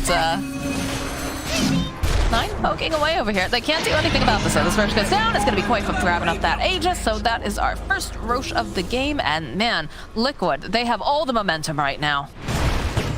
Bottom lane, Snake King. Tossed up here. Hook shot. Ice Blast coming in hot, though. So it doesn't even matter. Sumail just tosses the tree out and says, get out of my lane. Throws the tree and walks away like a cool guy. Yeah, you can see the sunglasses going down over his eyes too as he strolls out. Cool guys don't look at explosions. Fight! They gotta push these side lanes because otherwise you're not getting any farm. Sometimes you're gonna get ganked like this. It's still fine for Snake King to. And now that they know Sumail was bottom, yeah, make a play. Yeah, Dream Coil's gonna get used immediately over into Taiga. They're gonna try to burst him down so that way he doesn't have any save left. So he will fall. The hunt is on. But they're not able to grab their hands on anybody beyond that. they wanted to run in, but they're like, this is a bad idea, guys. But they have the vision. They have those wards over to the side, so Mickey, he knows exactly. Except for the fact that Knight is hiding in the trees, but I mean, what can this puck really hope to do too much other than just blink Mickey? Cancel out that blink dagger.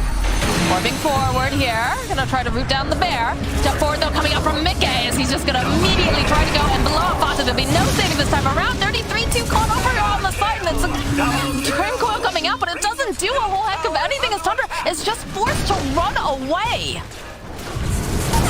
Oh, Mickey with the spear back over onto Skeeter. The buybacks come out immediately now from Tundra. He's going to come right back up again, but the burst damage is real. Nine trying to click away over here on Mickey. Over on the back lines, they do end up losing Insania. Mickey falls. They get the nice vacuum off. Can they finish him off though? But Sumail does so much damage. They get the save up over onto Skeeter. They're going to hunt down, and they will be able to go collect the kill over onto Sumail. Koifa now running. The creeps kind of blocking him into place. The shards coming in. Oh, long range stun though over here on the bear. They want to at least clean up on this. Nice spear though coming out from Koifa's bear. Orb now. Human 7. I thought they were going to get the bear for sure, but that roar was excellent. It basically was the same time the orb came out, so he couldn't orb jump, and his Dream Coil was coming off cooldown. But ultimately, that cost Tundra a lot. They had to buy back almost all of their heroes there because Liquid had done such a good job initiating. He jumps in, gets the ulti off, kills the Oracle. That means that the next guy they go on is vulnerable. That was Darkseer. Here comes his blink in. He gets the ultimate off on Fata. They tried to interrupt his blink dagger with the rocket flare, but he had popped his hood barrier, which blocks the damage, still allows him to blink. That's why he was able to get on top of him. Then Tiny jumps in, focusing on Darkseer. They kill him before he gets his vacuum wall off, and then he tosses back Skeeter, forcing them, or sorry, spears them back, forcing them to commit to this fight. They would have just disengaged and lost their tower, but they had to jump in. If they lost Skeeter here with his ulti, I felt like the game would have been over there. So still decent for Tundra, but amazing engagement by Liquid. Those buybacks might really cost them later on. I don't know, Purge. I have this feeling that we're probably going for a long series here. I know the way that Tundra likes to play. If they can get enough time, we're probably going to see a very scary Skeeter going toe-to-toe with Liquid. I'm really unsure right now. I think they're in a good spot on Liquid. Get this bear, though. They want this bear. They've had enough of it. Another Savage Roar, though. Snake King. He's gonna hook shot away over to Fata. He's in a good position as Taiga facing down here with Skeeter. He's gonna have the reincarnation up in just 1 second though, so they can't. Oh, look at the Dream Coil over onto the back lines. The follow with an arena here from Mickey as they go and they spear over to the side. But again, Fata coming in with the save. Koifa, he's going to go down for the first time. Already taken out Insania, and now it feels like Liquid. They're on the back foot. Taiga running away. Koifa trying to shift back over into this bear form. Tundra not quite sure how they want to approach this, though, as Mickey throwing out the spear doesn't quite connect. Swing forward here from 9. Going to start plinking away over here to Mickey. They'll use the cogs up. Sumail looking for the opening. Gets a nice avalanche toss off, and he bursts down Snake King. Now Skeeter, he's in for some trouble here. They do manage to go and get the Oracle ultimate off over onto Skeeter, buying him a bit more time. 33, though, just running around in circles. Gets a nice vacuum off, but there's nothing else to follow up. Does manage, though, to get Skeeter out. Oh, the toss, though, Fata. That's a big old bear being tossed over here onto this Oracle. So now gets yet another kill, and the Ice Blast does get tossed out, but no one is there to see the end of it. And those are the diebacks. That's 50 seconds of a death timer for an Oracle at 23 minutes of the game, so they're going high ground here. They did a great job on the Tundra side keeping their allies alive, but once they focus on Mickey, he's got pipe. It's just way too tanky there with the Sumail able to counter-initiate. Yeah, this is like potentially a 2-Rex. We're gonna get mid for sure, maybe they go top 2. I don't see how Tundra can force them back until, everybody's up and running again. And even then, it's a bit difficult. They don't have reincarnation for 30 seconds, and Skeeter's almost got his BKB, but yeah, this just feels like their buybacks cost them a little bit too much there. Gave them some net worth advantage, but losing a fight right outside their base, they might save their melee here. It can be close. Oracle's gonna be up, so is 33 very shortly. 9 looking for this opening. Gonna try to spook him back a little bit. Poke away. And they're gonna get out. Really big advantage now for Liquid. They needed to win that fight pretty decisively, and the first half of the fight went really good. If they didn't have Aegis on Lone Druid, they would have looked really great in that engagement. He would have died the first time. They could have maybe picked off 1 or 2 other heroes, but Mail's just always ready. Mickey's just done a great job. He's been playing exactly how Quake did in game 1. He gets the fast hood, the fast pipe. He knows that all of his cores are difficult to kill, so he just has to get ultra tanky, and he took the focus after that first initial engagement. We do see some different solutions though coming out, but we talked about, you know, Smail. He's actually picked up that BKB now, so it's going to be very hard to pin him down. On the flip side of things, though, do have an Aeon Disc picked up now for Puck. Very important that he can stay alive. And this Oracle getting closer and closer to a Blink Dagger, which I feel like is so necessary for Fata, because they really need to take him out of the equation, and they're doing a good job of it seems, most times here on the side of Liquid. Yeah, they have done that a couple times. But Fata's also been ulting at the perfect moments too, where things look really bad for Skeeter. He drops the ulti, gives him time to escape or to stay alive through it. So, yeah, Blink will be excellent. He's almost there. Just needs to dig up a couple more bounty runes, I guess. Then everything will be fine. They've almost got Blink Dagger on Darkseer as well. His net worth is really low. Here's that engagement. Snake King forced a quick shot away to keep himself safe. Taiga looked like he was in a good position. This looked great initially, but Puck's counter initiation was just so good. Wraith King ulti goes off. They're able to pick off the Lone Druid. The vacuum's excellent. They pick up Quakefa. Almost got Taiga. And they do eventually clean him up. They don't want to go high ground, of course, but the vision from the illusions, and eventually Mickey kind of walked into them, like, ready to fight. They're like, well, I guess we got to kill this guy. He's got a pipe. Got a 16 stick, blocking 60% of physical damage from the front, and that just gave Sumail like the easy Avatos to clean up those utility supports.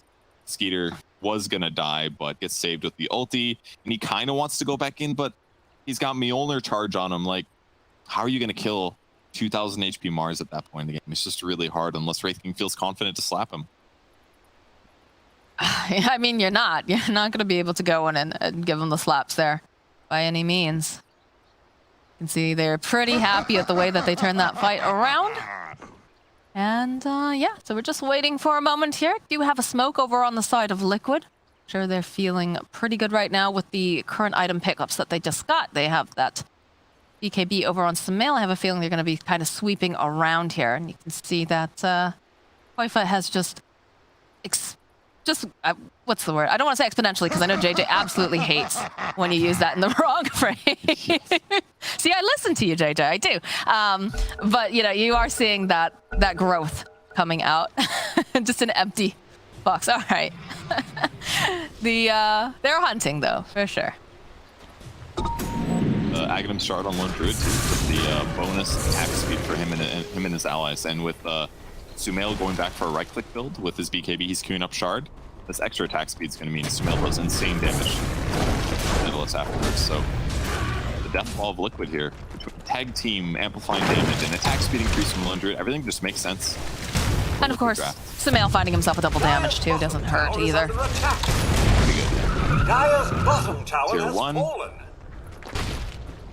All right, the blink is completed now for Fata, so his positioning in these fights should feel a little bit better, but of course Liquid is just going to be running at them. They know that they're very strong right now, and you know, the later this goes, the more chance it gives for Skeeter to become a real threat. That's so completed now for Mickey.